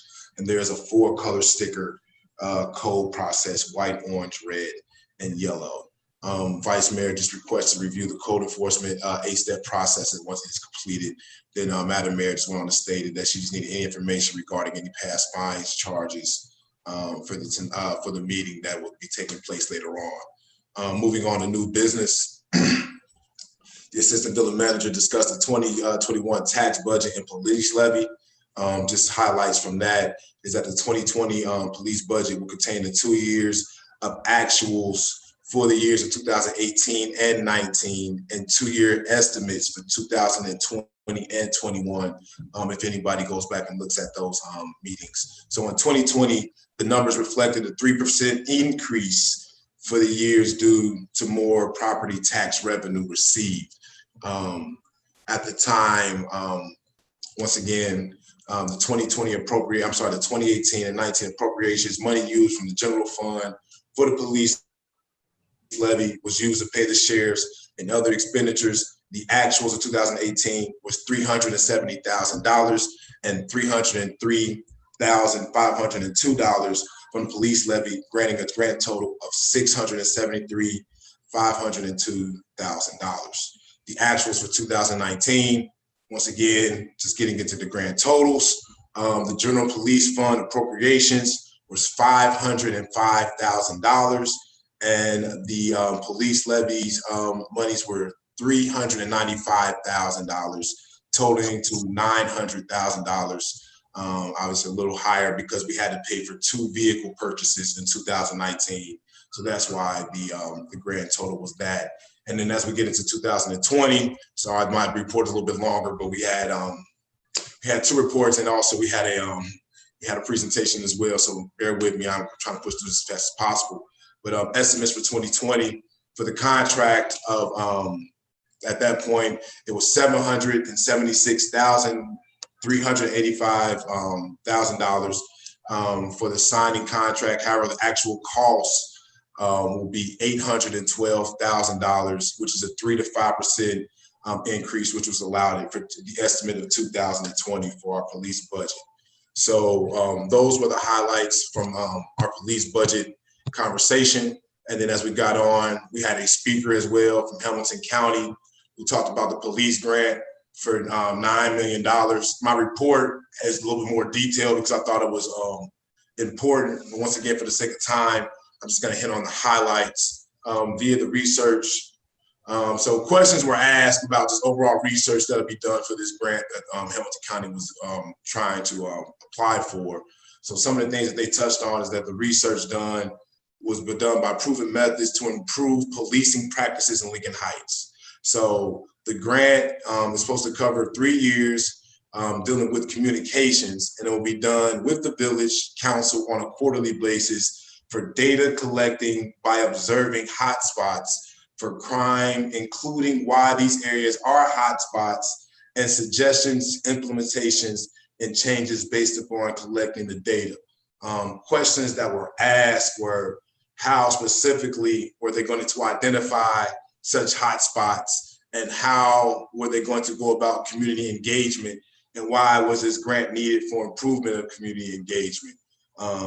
Once again, looking at the minutes and also looking at the report, those questions still left to be unanswered. But at the time of this meeting, the speaker asked if we would vote at our council meeting on it. I had to inform her that the village would vote on June the 8th.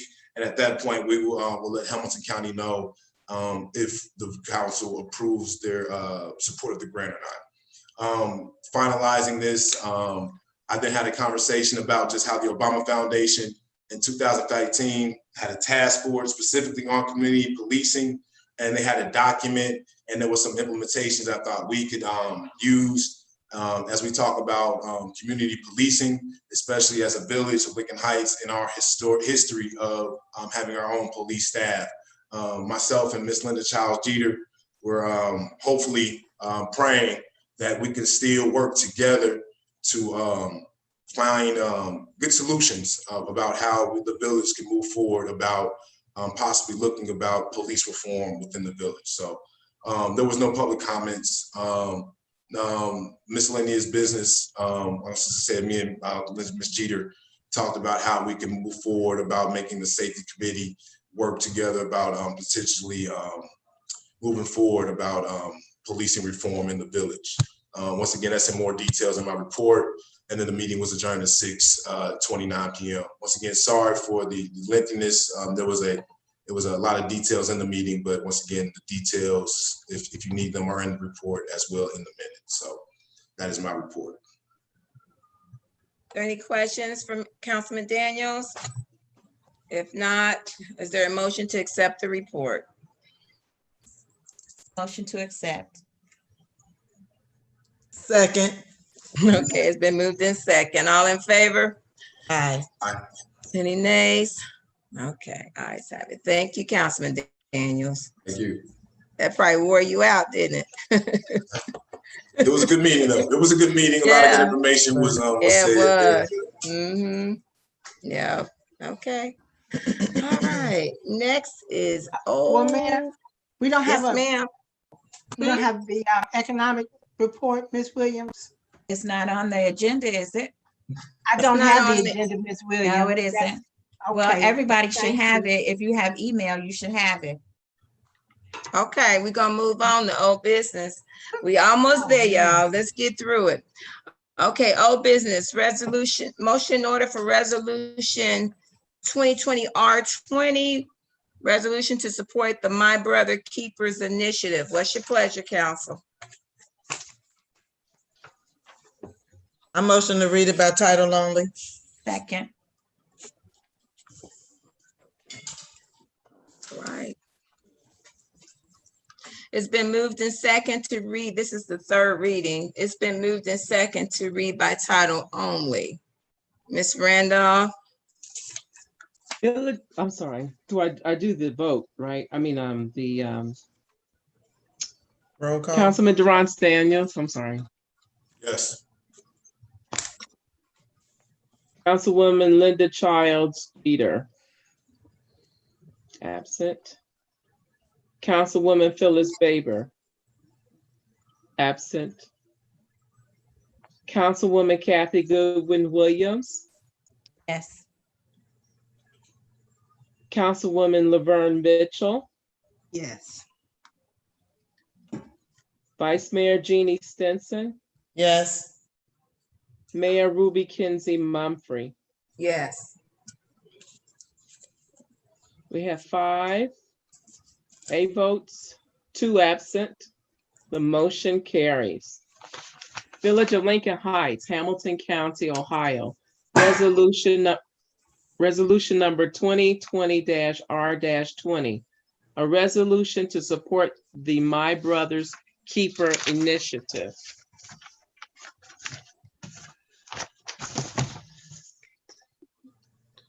Okay.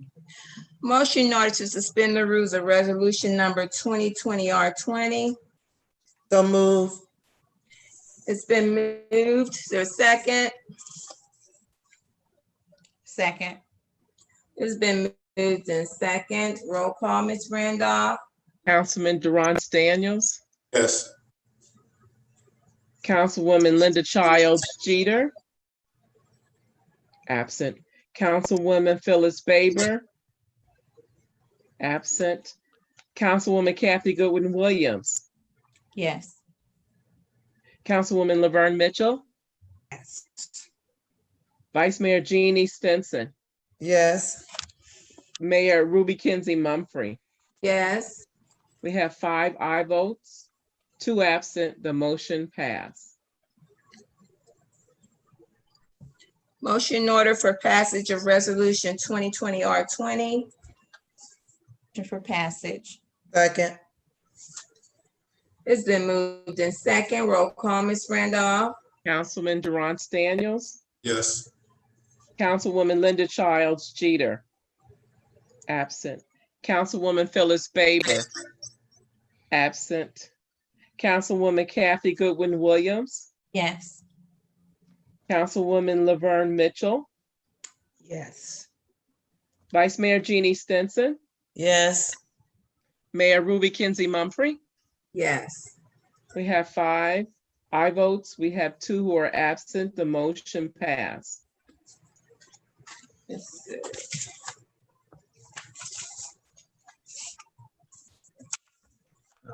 Looks like it has an emergency clause. Motion in order for the emergency clause of resolution number 2020-R20. So move for emergency clause. Second. It's been moved in second. Roll call. Councilman Durance Daniels. Yes. Councilwoman Linda Childs Jeter. Absent. Councilwoman Phyllis Baber. Absent. Councilwoman Kathy Goodwin Williams. Yes. Councilwoman Laverne Mitchell. Yes. Vice Mayor Jeannie Stinson. Yes. Mayor Ruby Kinsey Mumphrey. Yes. We have 5 aye votes, 2 absent. The motion passed.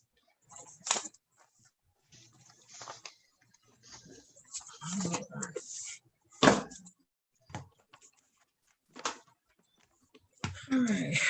Motion in order for the first reading of resolution 2020-R21. Resolution adopting amended articles 1, 3, and 5 regarding the rules and regulations for the Hamilton County Stormwater District. And we're just doing a first reading. Motion to read it by title only. Second. It's been moved in second to read by title only. Ms. Randolph. Councilman Durance Daniels. Yes. Councilwoman Linda Childs Jeter. Absent. Councilwoman Phyllis Baber. Absent. Councilwoman Kathy Goodwin Williams. Yes. Councilwoman Laverne Mitchell. Yes. Vice Mayor Jeannie Stinson. Yes. Mayor Ruby Kinsey Mumphrey. Yes.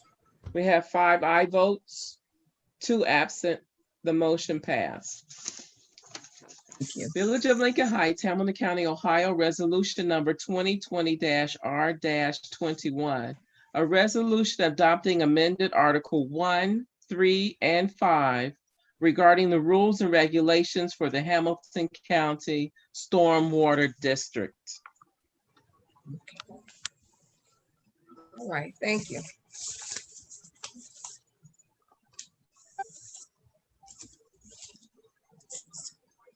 Okay.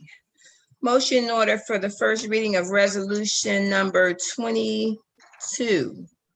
Resolution authorizing the Assistant Village Manager to execute a memorandum of understanding with the Lincoln Heights Outreach Incorporated for placement of a mural in Serenity Park. What's your pleasure, council? Read it by title only. Motion. Second.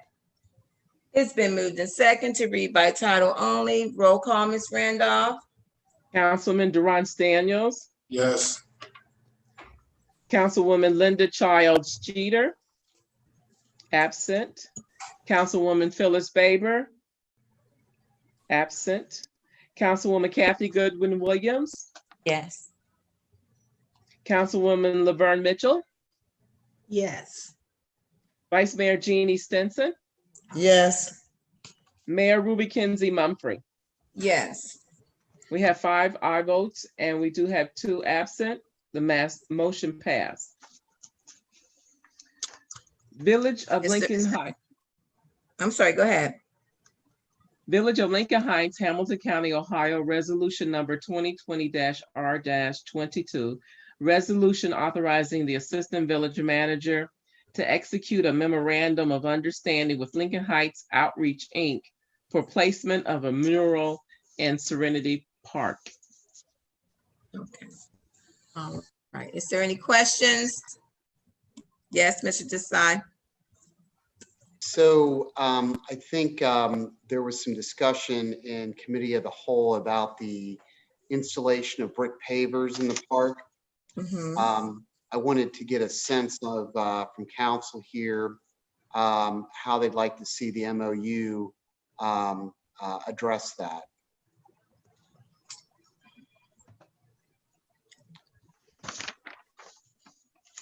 And currently, it might help, just if council knows, currently what it says is that LHOI can install brick pavers subject to the assistant manager and mayor's approval.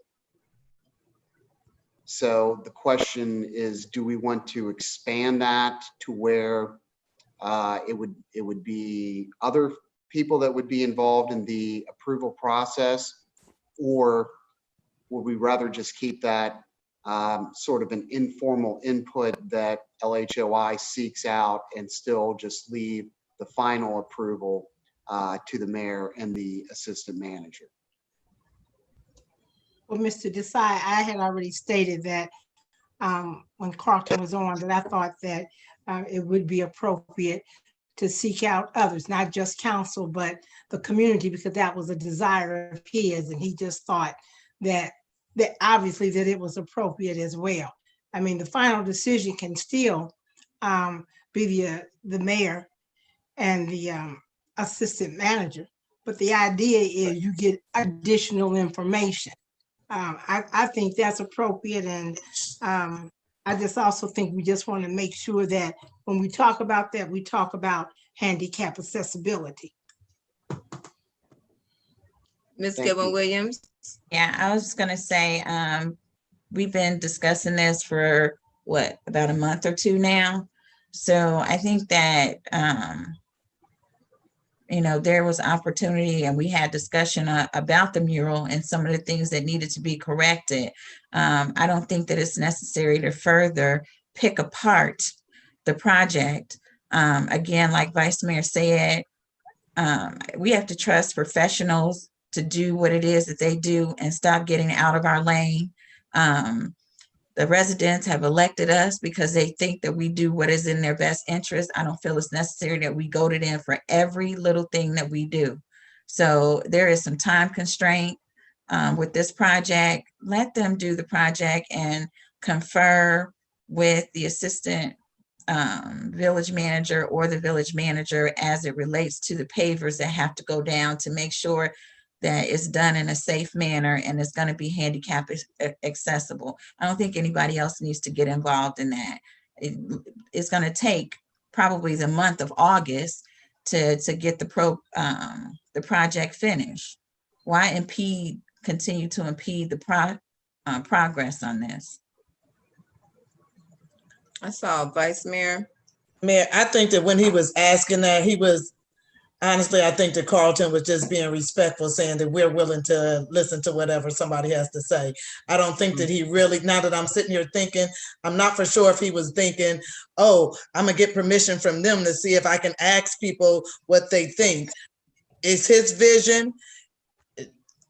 I don't think that he need our permission. I think that he just think that it's something that he was being respectful by asking us, because he can ask anybody if he said, I got $1 million, I'm gonna donate to this property or to this. He ain't got to ask everybody how he gonna spend his $1 million. He was respectful enough to come to us and ask, could he do it?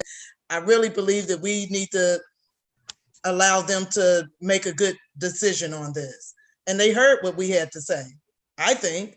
Now, if they go ask others in the community, then let that be it, because it's 7 of us. Yeah. Long hair, short hair, glasses, without glasses. You know what I'm saying? Councilman Daniels. Just to that point, I know Brother Carlton isn't here, but I feel like he would be comfortable with saying this, is that we've also talked to members of the community. Well, I know LHOI has talked to members of the community. I've been there in those conversations as well. And this is not the first.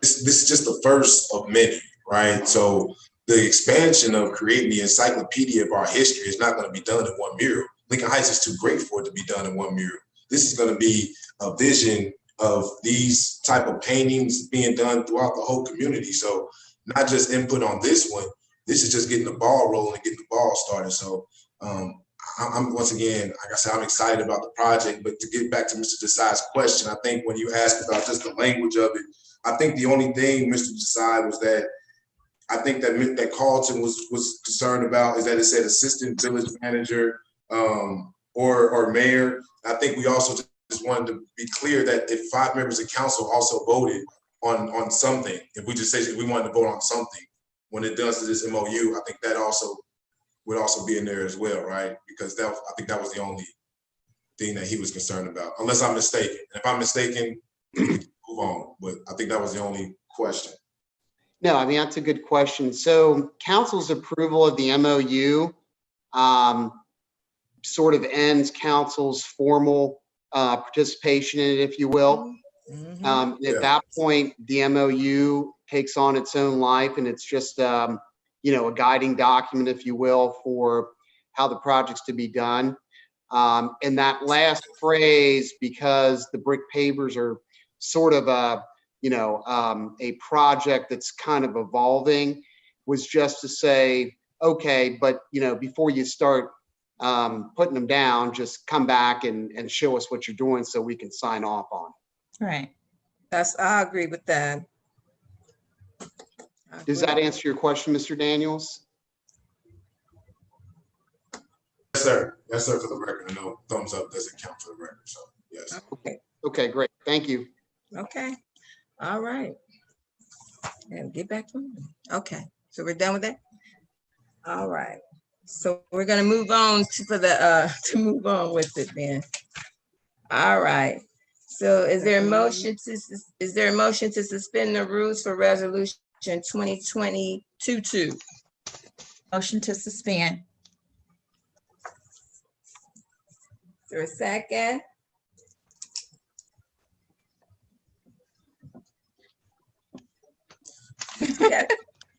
Me, I did second. Okay. It's been moved in second. Roll call, Ms. Randolph. Councilman Durance Daniels. Yes. Councilwoman Linda Childs Jeter. Absent. Councilwoman Phyllis Baber. Absent.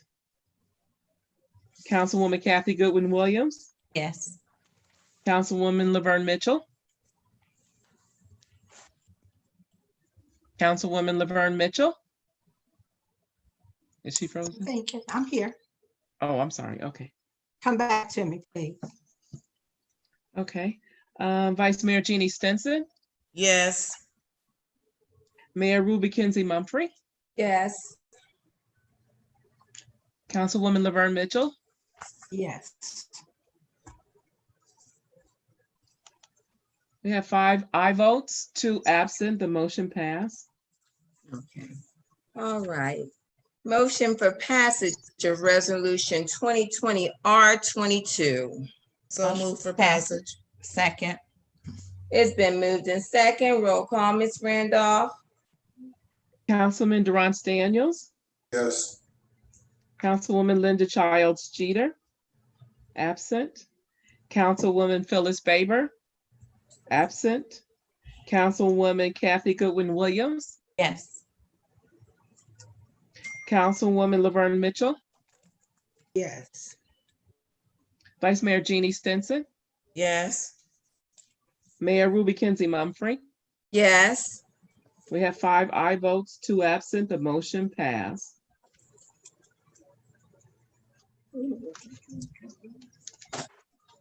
Motion order for the emergency clause of resolution number 2020 R22. Motion. Second. It's been moved in second. Roll call, Ms. Randolph. Councilman Durant Daniels, Yes. Councilwoman Linda Childs Jeter, absent. Councilwoman Phyllis Baber, absent. Councilwoman Kathy Goodwin Williams, Yes. Councilwoman Laverne Mitchell. Yes. I'm sorry, did you say something? Can you repeat that if you spoke? Ms. Mitchell, I didn't hear you. Thank you. Yes. Vice Mayor Jeannie Stinson, Yes. Mayor Ruby Kinsey Mumphrey. Yes. We have 5 aye votes, 2 who are absent. The motion passed. Okay. Almost there, yeah. We almost there. Got 2 more to do. All right. Motion order for resolution number 2020 R23. Resolution establishing a special revenue fund for the Safe Routes to School grant. Motion that we read about title only. Second. Second. It's been moved in second. Roll call, Ms. Randolph. Councilman Durant Daniels, Yes. Councilwoman Linda Childs Jeter, absent. Councilwoman Phyllis Baber, absent. Councilwoman Kathy Goodwin Williams, Yes. Councilwoman Laverne Mitchell, Where did I go? Yes. Vice Mayor Jeannie Stinson, Yes. Mayor Ruby Kinsey Mumphrey. Yes. We have 5 aye votes, 2 absent. The motion passed. Village of Lincoln Heights, Hamilton County, Ohio, resolution number 2020-R-23. Resolution establishing a special revenue fund for the Safe Routes to School grant. Okay. Any questions? Any questions? I have a question. Mr. Desai. Looks like, and the dollar amount is not in there. Ms. Pope, can I get the dollar amount? Is it $399? Because this is for the 2017. There's not a dollar amount on the first whereas. So did you want the dollar amount of the entire grant itself? Because, yeah, did you want the dollar amount?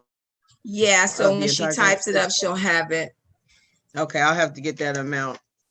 It's $399, but I think it's some dollars involved. Okay. All right. So she'll have to put that in there before we can sign that. Is that okay, Mr. Desai? You're Can't muted. hear you. Donna, what do you think the dollar amount is? It's 399,000, but it's It might be 399, 500. I'll have to look and see what the exact amount is. Okay, so why don't we do this? We'll do what we do when we're not really sure what the legal description should say. For a deed, we'll say that it's 399,000, comma, more or less, comma. Okay. Okay. Mhm. Or less. Less. Okay. Okay. And the reason that's okay here is because what this legislation is really designed to do is to establish the fund. Mm-hmm. Okay. Yeah, I just noticed that it was blank and I figured we needed to put something in there. Okay. All right. Then we'll move forward. Ooh, okay. Motion in order to suspend the rules for resolution number 2020 R23. Mayor, we should do a motion to amend the legislation to state that Oh, first. okay. I'll rescind that. That would be the exact language, Mr. Desire, can we? I think the mayor wrote it down, didn't you? Yeah, 399,000, more or less.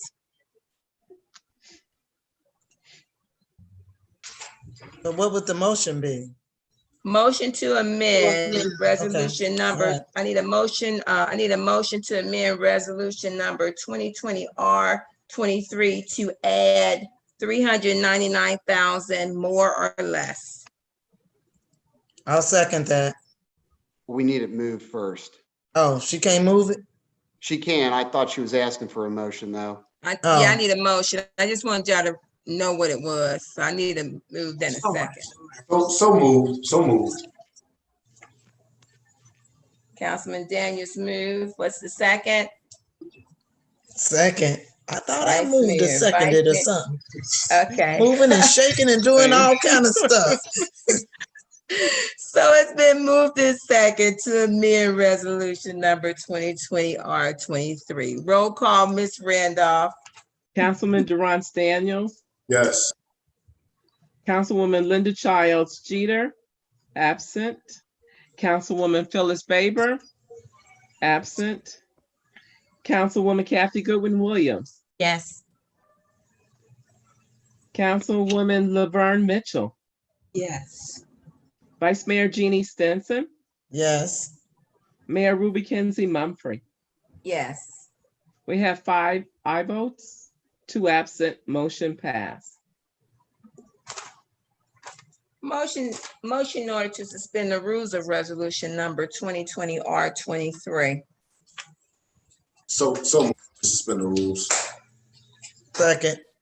It's been moved in second. Roll call, Ms. Randolph. Councilman Durant Daniels, Yes. Councilwoman Linda Childs Jeter, absent. Councilwoman Phyllis Baber, absent. Councilwoman Kathy Goodwin Williams, Yes.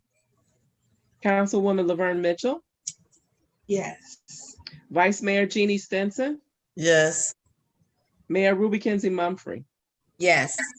We have 5 aye votes, 2 absent, motion passes. Motion in order for passage of resolution number 2020 R23. So move for passage. Second. It's been moved in second. Roll call, Ms. Randolph. Councilman Durant Daniels, Yes. Councilwoman Linda Childs Jeter, absent. Councilwoman Phyllis Baber, absent. Councilwoman Kathy Goodwin Williams, Yes. Councilwoman Laverne Mitchell, Yes. Vice Mayor Jeannie Stinson, Yes. Mayor Ruby Kenzie Mumfree. Yes. 5 aye votes, 2 absent, motion passed. Motion in order for the emergency clause of resolution 2020 R23. So move for emergency clause. It's been moved. Is there a Second. second? Second.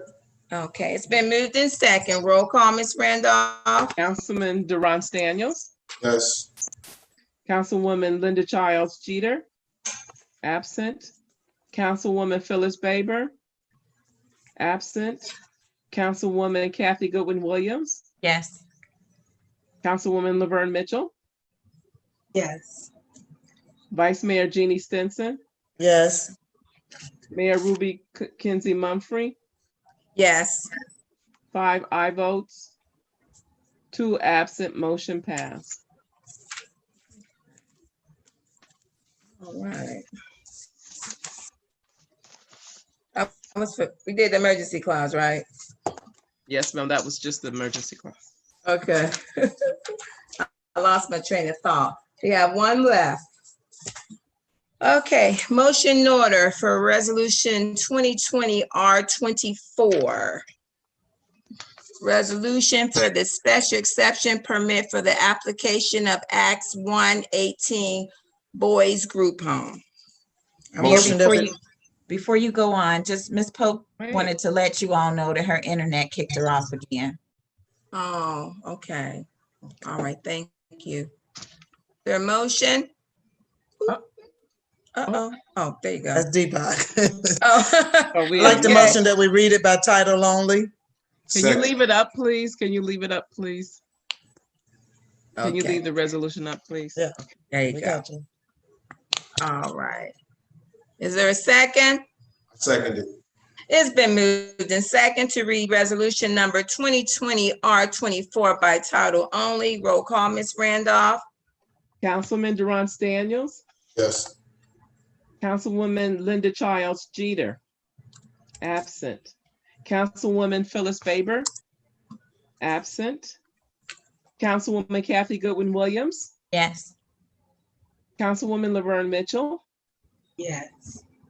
Vice Mayor Jeannie Stinson, Yes. Mayor Ruby Kinsey Mumphrey. Yes. We have 5 who, with aye votes, 5 aye votes, and 2 who are absent. Long day. Village of Lincoln Heights, Hamilton County, Ohio, resolution number 2020-R-24. Resolution approving application of Act 1-8 Boys Group Home for special exception permit pursuant to Code of Ordinances, Village of Lincoln Heights, Ohio, section 153.216. Thank you. Okay. Is there any questions? Any questions? Motion in order to suspend the rules for resolution 2020 R24. Motion to suspend the rules. Second. It's been moved in second. Roll call, Ms. Randolph. Councilman Durant Daniels, Yes.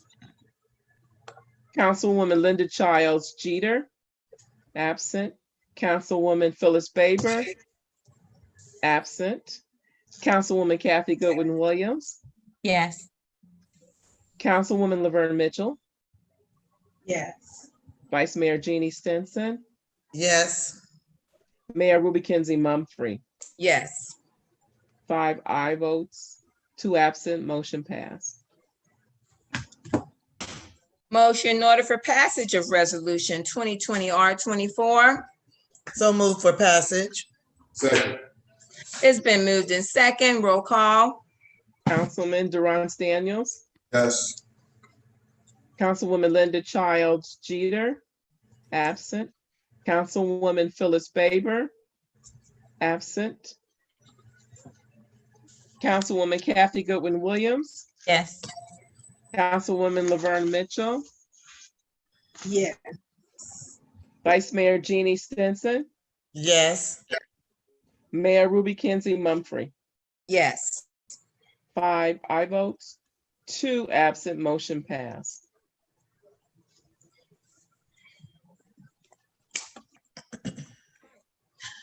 Motion in order for the emergency clause of resolution 2020 R24. So moved. Second. It's been moved in second. Roll call, Ms. Randolph. Councilman Durance Daniels, Yes. Councilwoman Linda Childs Jeter, absent. Councilwoman Phyllis Baber, absent. Councilwoman Kathy Goodwin Williams, Yes. Councilwoman Laverne Mitchell, Yes. Vice Mayor Jeannie Stinson, Yes. Mayor Ruby Kenzie Mumfree. Yes. We have 5 aye votes, 2 absent, motion passed. Okay. All right, miscellaneous business. Yes, Mr. Daniels? Yes, ma'am. I'd like to make a motion that we allow Village Manager Anthony Dukes to work remotely from home, starting immediately and concluding throughout the month of August. Second.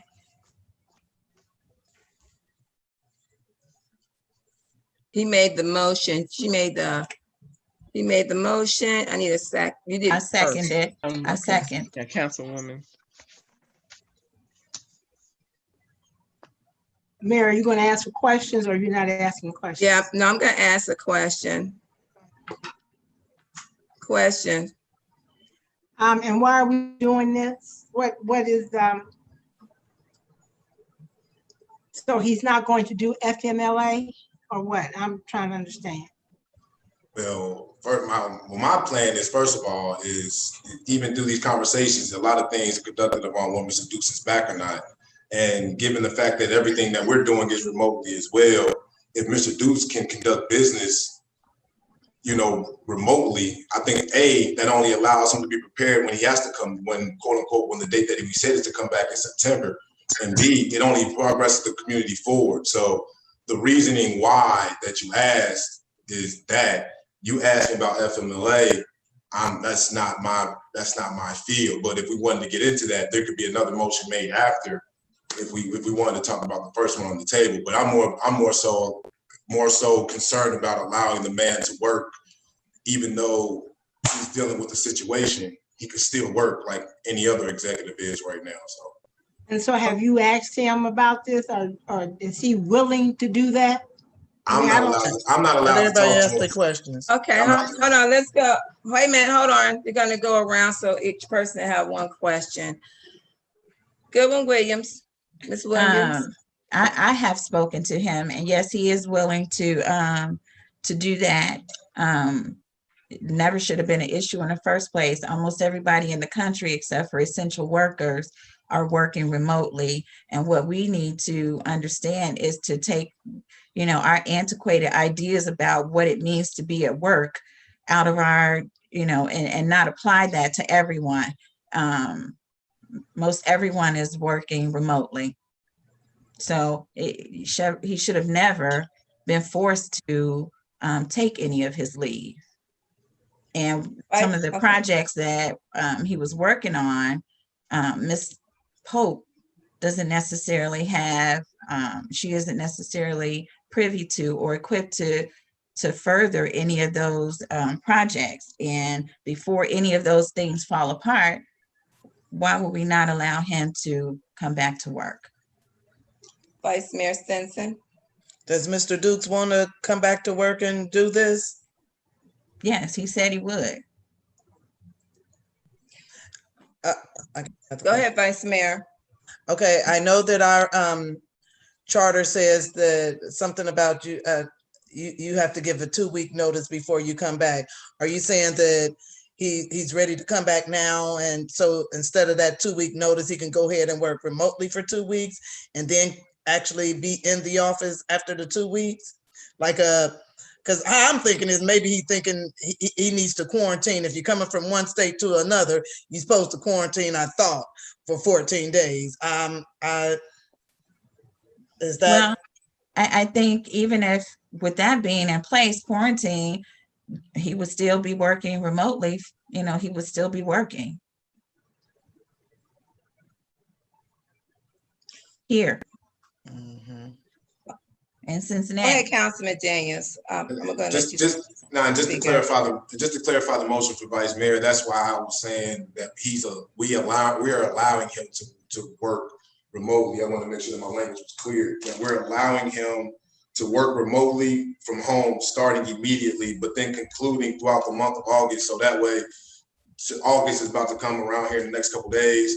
You got that 2-week acclimation period where, like you said, you got it. So at that point, I feel like we're at least doing our due diligence of saying we want to progress and move forward, especially during recess time, because we won't be meeting as well. So I just feel like this is just a,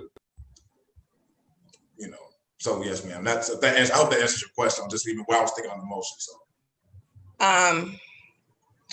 for me, even though, Ms. Goodwin Williams said what she said, but for me, working in management and working in different companies, I'm just not, when it comes to human resources, when you are out, you're out based on their policy and their procedures. And so for me, I may not agree with some of you, but I know Ms. Pope is very capable of running the village. She did that for 1.5 years when we did not have a village manager. So that's my. You don't have to take your whole 12 weeks though, do you? You don't have to take your whole full time. I know I didn't when my mom was sick. I didn't take all of mine. It just depends on what you want to take. But when you look at other companies, I just don't know any company that that goes, they're gonna, if you have a contract, you sign a contract and they're gonna abide by their policies. Even if when you get hired by any company, they have procedures that you have to abide by. And I just, I may not agree with everything, but I don't understand the concept of some of the things I've heard. Ms. Mitchell. Oh. Wait a minute. Which one, Jen? Which one? You had your hand up first. Both of us did. I don't know. I thought you was gonna do one question at a time, Mayor, for everybody. I'm about to come back around. Go ahead, Ms. Mitchell. So I guess my question is, I think it's inappropriate for if Mr. Dukes or you asked us not to contact him. If that is something that he wanted to do, he should have put that in writing, or he should have contacted. There you go, telling people what they should do again. All right, come on. I'm sorry, Gina. This is my opinion, just like everybody else's. If he and I can speak up like everybody else. All right, this our last meeting. Let's get through it. Come on. He needs always to trying to tell somebody something. Okay. It might be in the mail. Maybe it's in the mail. I don't even know, but maybe it's in the mail. Discussing stuff let's wait for it, and we can have a special. Don't be muting me. Unmute. Don't mute me. Look, this is my meeting, and we need to get through this meeting. Don't mute me. About the mayor. I'm gonna do what I have to do to run this meeting. Don't mute me. Now let's get through this. My voice gonna be heard. Well, everybody needs to be heard, but this is my meeting, and the residents, they want us to get through this meeting and take care of the business of the village. It's your meeting, Mayor. It's yours. It's yours. We just need to respect. Can say whatever they want to. As long as you agree, they can say whatever. No, I don't agree with us even getting into it. I just want to get to this meeting. Keep it moving. I just want to get. I want to keep it. See why Linda don't want to be bothered. Go ahead, Ms. Goodwin Williams. Go ahead. First thing I'll say is that I think I heard Ms. Mitchell say we're not supposed to contact him, but I'm concerned about his wife. So I'll call to see how they are doing and see how she is doing, something that not many of us have done on this council. And the other part is, again, I go back to say, in this 21st century and in this moment that we're in now, most people, you check with HR in the corporate world, are working remotely. So, and again, like I said, because you are considered to be a essential worker, you might still have to go to your office, and you may not understand what it means to have the ability as a manager in a corporate position, executives, middle management, those who answer to management. The majority of those people are working from home. So that is how business is conducted in the 21st century. Ms. Goodwin Williams, I understand that, and every corporation is different. And I'm sure a lot of HRs are different, but I know a lot of them operate under the old century. So we're gonna go on. We need to get through this meeting, everybody. I'm sure the residents want us to go ahead and get through the meeting because at the end of the day, we're down here for the residents, everybody. Okay. We're gonna move on. There was a All motion and a right. second on the floor. There was a motion and a second on the floor. Okay. There's a motion and second on the floor. Ms. Randolph, roll call. Councilman Durant Daniels, Yes. Councilwoman Linda Childs Jeter, absent. Councilwoman Phyllis Baber, absent. Councilwoman Kathy Goodwin Williams, Yes. Councilwoman Laverne Mitchell, No. Vice Mayor Jeannie Stinson, Yes. Mayor Ruby Kenzie Mumfree. No. We have 3 aye votes, 2 absent, 2 no votes.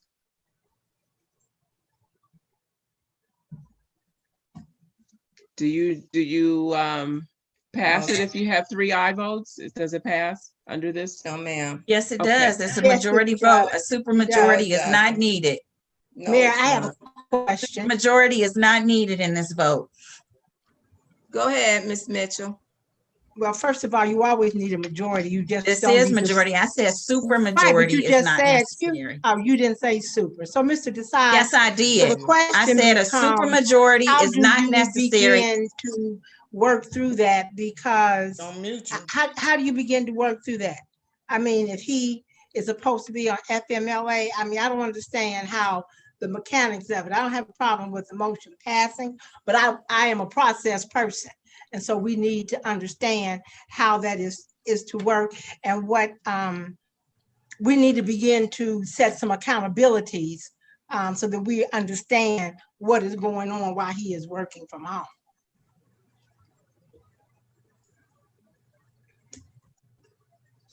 You're muted. You're muted, Mr. Desai. Yes, my recollection is that 3 of 5 would be a majority. I just want to look at our rules real quick because this doesn't come up very often, so I'll have to find that. So I don't have an answer for you as I sit here right now, but let me take a look at our rules and I'll see if I can confirm that a majority of those present would That's right. constitute. That's what it is. Yeah. All right, well, if you guys are confident, then go ahead. I still would like to look at it. You can move on to the All right, next well, let us agenda know item. because we always bring it back. Yeah. When it will be in September and he'll be back. Correct? No, well, why would we wait till September if you're saying he can work from home, or you mean physically? I'm sorry, I thought you said that we will bring it back to this council and then we will vote on something else. But Well, he need to let us know about that before then, not wait I till would like to at September. least have something in writing from Mr. Dukes, not just council.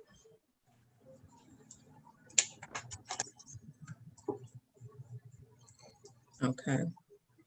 Well, I'm that's sure why- you'll receive that after this meeting. No problem, Ms. Goodwin Williams, no problem whatsoever. Uh-huh. No problem. So it looks like we have a little bit of an inconsistency in our rules. As usual. So 38.088 says 5 members elected to the village council shall constitute a quorum, and a majority of the elected members shall be necessary for the transaction of business. So that's sentence 1 of 3. Just reading that sentence, 3 of 5 would not be enough because it's not a majority of the elected members. Who's not elected? So there's 7 elected. Ms. Williams, I'm just reading. Please, let's just have a calm, rational conversation here, okay? Don't do that. I ask you a question. Just answer the question. Please speak to me respectfully, Ms. Goodwin Williams. I am speaking to you respectfully. What- Goodwin, the elect- just let the him elected answer, members- The please. elected members are 7.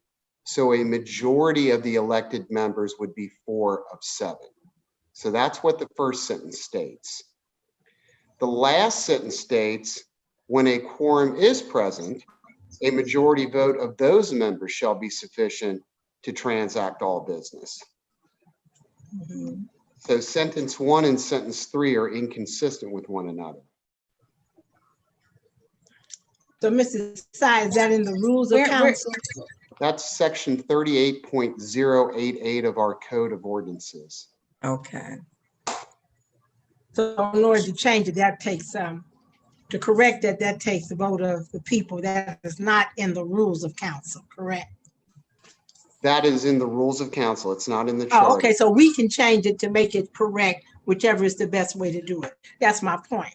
Rules of Right, but council, we can change. The question for tonight is which sentence controls? Because the Okay. first sentence says it's got to be a majority of the elected members, which would be 4 of 7. And the last sentence says it's a majority of those members who are present in the quorum, which would be 3 of 5. I don't know which one of those controls. Thank you. Y'all need to quit it. So Need to stop. I don't know. So, Mr. Desai, you're gonna be needing to get back with this or what? Yeah, I've never had this issue come up before, so I'll have to take a look at it. And just know a complaint will be filed at the Ethics Commission. And it looks like this doesn't look like this has been amended since 1995. So it looks like this was put in place in 1995. Oh. Okay.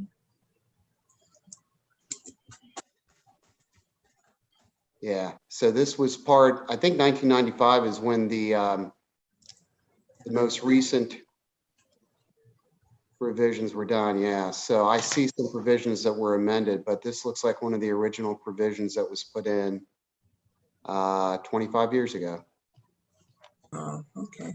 Councilman Daniels? Yes, Yes, hand ma'am. up. Just a question for Mr. Desai. I'm not a lawyer, and I know you're doing your best in this situation, but just trying to figure out on some things. So wouldn't a quorum supersede any circumstances in that Thank you. question? I mean, because the only reason I asked that, Mr. Desai, is because in the first sentence it's talking about those of the elected, giving it that the quorum was of the majority of those 7. But now, as you talk about later on in the legislation or later on in the rules, and like I said, I'm not a constitutional lawyer or anything else. I'm just trying to go off with just anything. If you have any type of amendment, those amendments are based upon later on, like you have Amendment 13, which is my favorite amendment. But obviously, as you continue to have different amendments, they go down, down, and down. So wouldn't that latter sentence supersede in 2 instances that in those dates, that the fact that it's the last sentence and the fact that it mentions the quorum factor, I'm just asking, because of just off any type of precedent when you're talking about any type of legislation and rules and things of that nature. I'm just asking. I mean, that's a reasonable argument. So I don't know. I'm not going to be able to give you an answer sitting here. So where are we at? I'm sorry. My bad. I didn't mean to cut you off, Mr. Desai. I'm sorry. My bad. This connection was slow. I was just curious where we're at in this piece. We're in a state of limbo. So I'll have to take a look at this and You figure out what that means. Oh, Lord. So you'll be letting council know soon? I'll do it as soon as I can. I'm in court all day tomorrow, so Wednesday's going to be my first something opportunity else. to turn my attention to it. Vice Mayor? Yeah, my thoughts. Why, Mr.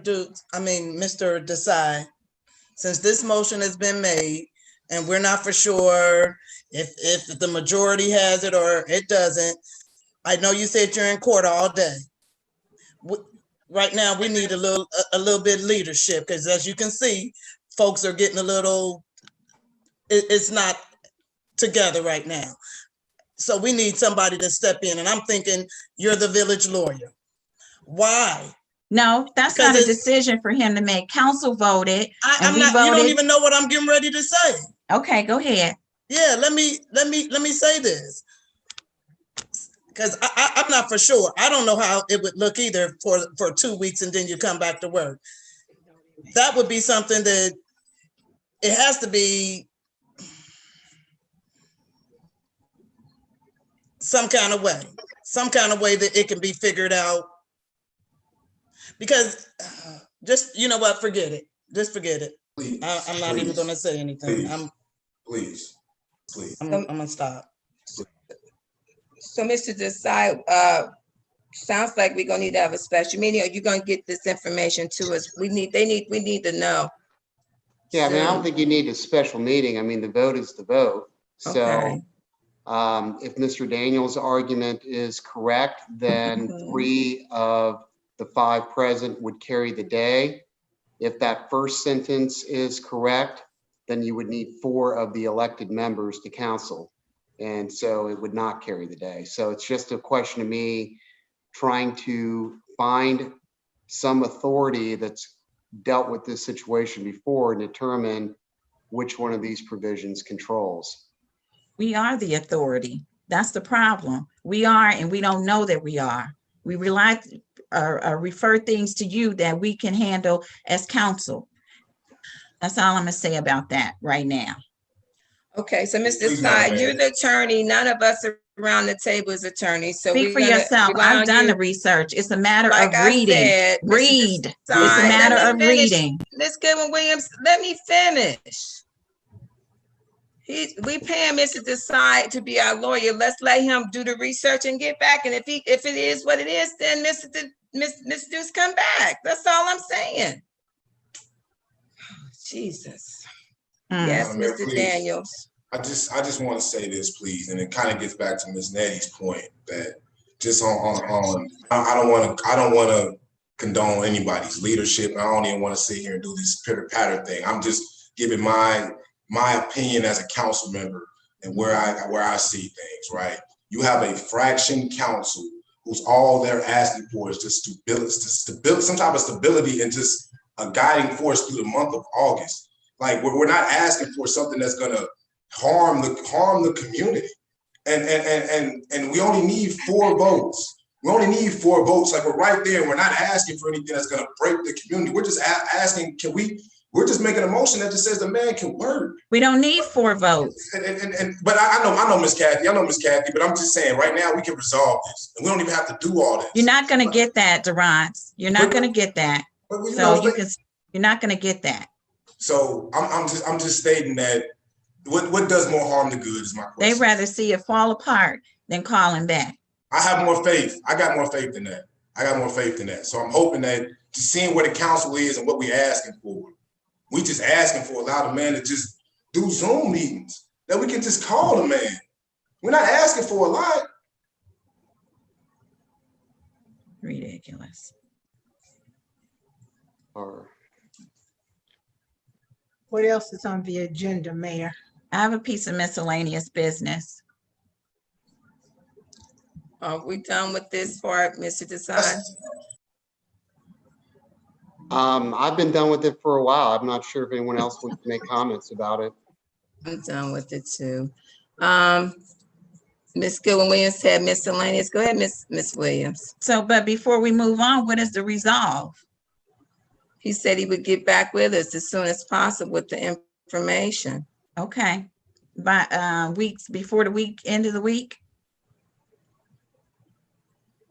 Yeah, I'll have an answer for you before the end of the week. Okay. My piece of miscellaneous business is that I am going to ask that, well, you know what? I'll hold it for executive session. I'll hold it. Okay. It doesn't need to be any more petty than it already is out here on this floor. Okay. Anything else? Okay. All right. There's no other miscellaneous business. There's next is executive session. Is there a motion for it or? I make a motion that we go into executive Wait a minute. session. Second. I Wait a minute, need we to gotta say finish. what? Wait a minute, hold on, wait a minute. We have to have, Vice, you have to have what you go into executive session for. I You was have trying to say finish for that, the. yeah. Okay, go ahead. No, I make a motion that we hold an executive session to discuss behavior of elected officials. Second. I have a question. Question. Can you go into executive session for more than one thing? Mr. You can, Desan, you can, we just need to have the proper motion. What is the first motion about an elected official? Behavior. Behavior. I have a question too. Okay, I'm not sure if behavior is. Yes, it is. Do you want me to read it to you Oh, Lord. verbatim? hold on, come on now, y'all. Let's Go get ahead. through it. Would Go you like ahead, me to read read it verbatim? Go ahead. When otherwise permitted by law to consider discipline of a public official and or complaint against a public official. Okay, so that doesn't say behavior. Which one of those do you want? Okay, well, it's a complaint. Okay, Complaint so, about a public official. okay, so let's do the motion properly. Let's get the proper motion out there. Okay, I'm asking that we hold executive session to go in to discuss a complaint about an elected official. Second, and I have a question. Question. If the vote is 3-2, how are we going to resolve this? It's a majority vote. There's no reason to go back and look at the other two. I've looked at it, researched it. It's legit. I agree with you, Ms. Now, Beck. if we get hung again on this, I'm already writing a letter to the attorney to the Okay, so you got motion, he's second. Let's do the vote to go in executive session. I think Ms. Vice Mayor had a second one. Yeah, she but do we asked. finish this first or go on to the next one, Deepak? You should go ahead. You can do two at once. That's what I thought. Okay, I need to make a motion that we go into executive session to discuss salary of an village employee. Second. All right, it's been moved in second. Roll call, Ms. Randolph. One moment, okay. For which one? All of them, both. He said we can do it for both. We do it for, okay. It's for both. Councilman Durant Daniels, Yes. Councilwoman Linda Childs Jeter, absent. Councilwoman Phyllis Faber, absent. Councilwoman Kathy Goodwin Williams, yes. Councilwoman Laverne Mitchell, Yes. Vice Mayor Jeannie Stinson, Yes. Mayor Ruby Kinsey Mumfree. Yes. We have 5 aye votes, 2 absent, motion passed. We can agree on something. Deepak, did you get the We agree on a email lot, Mr. Daniels. for That was all the uncalled executive for. session? I'm sorry, say it again, Ms. Stinson. Did you get the email for the executive session? I did, thank you. Okay, all right. Okay, all right. So we stay on this one, but we come back. Oh, I gotta click out. I don't know how to do that. Just go all the way out.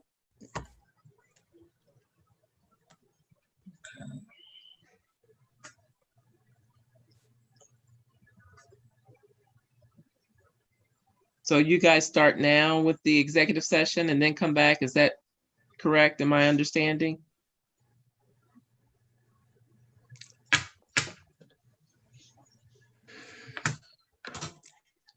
Lisa, is that a separate email? Is that a different one, or we just come out and come back into the same one? It was a separate email I sent today around 1 o'clock with the executive session in it. Oh, okay. The mayor sent it to me, and as soon as she sent it to me, I passed it on. It's about what time? It's around 1 o'clock, 1:10, 1:15, something like that. Within the 1 o'clock hour. I can't remember exactly, but I know it was kind Okay, of late. I just need to know how to look for it. I just prefer to get them close to the meeting time, so I don't have to go through 500 other emails.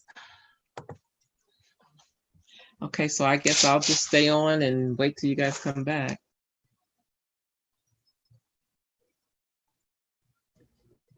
Ms. Randolph, I'm gonna throw up the executive session graphic.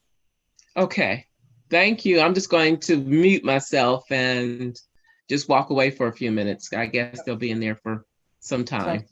Yeah, sounds good. Thank you.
So Mayor, my battery may die on my computer, so I just want to say this before it does.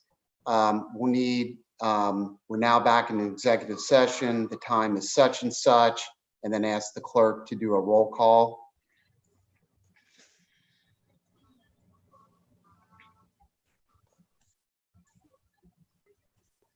I apologize about that. I couldn't find it.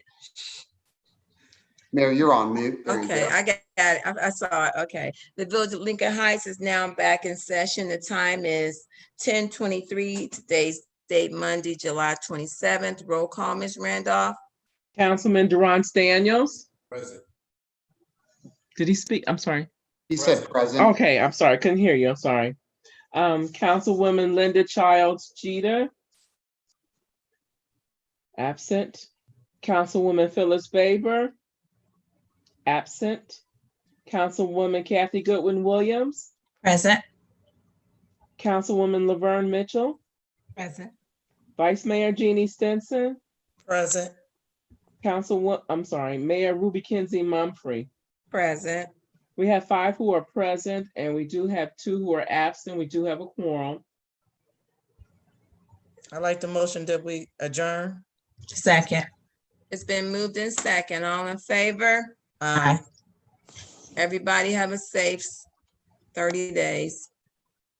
Good night. Good night, everybody. Bye. All right. Good night, everybody.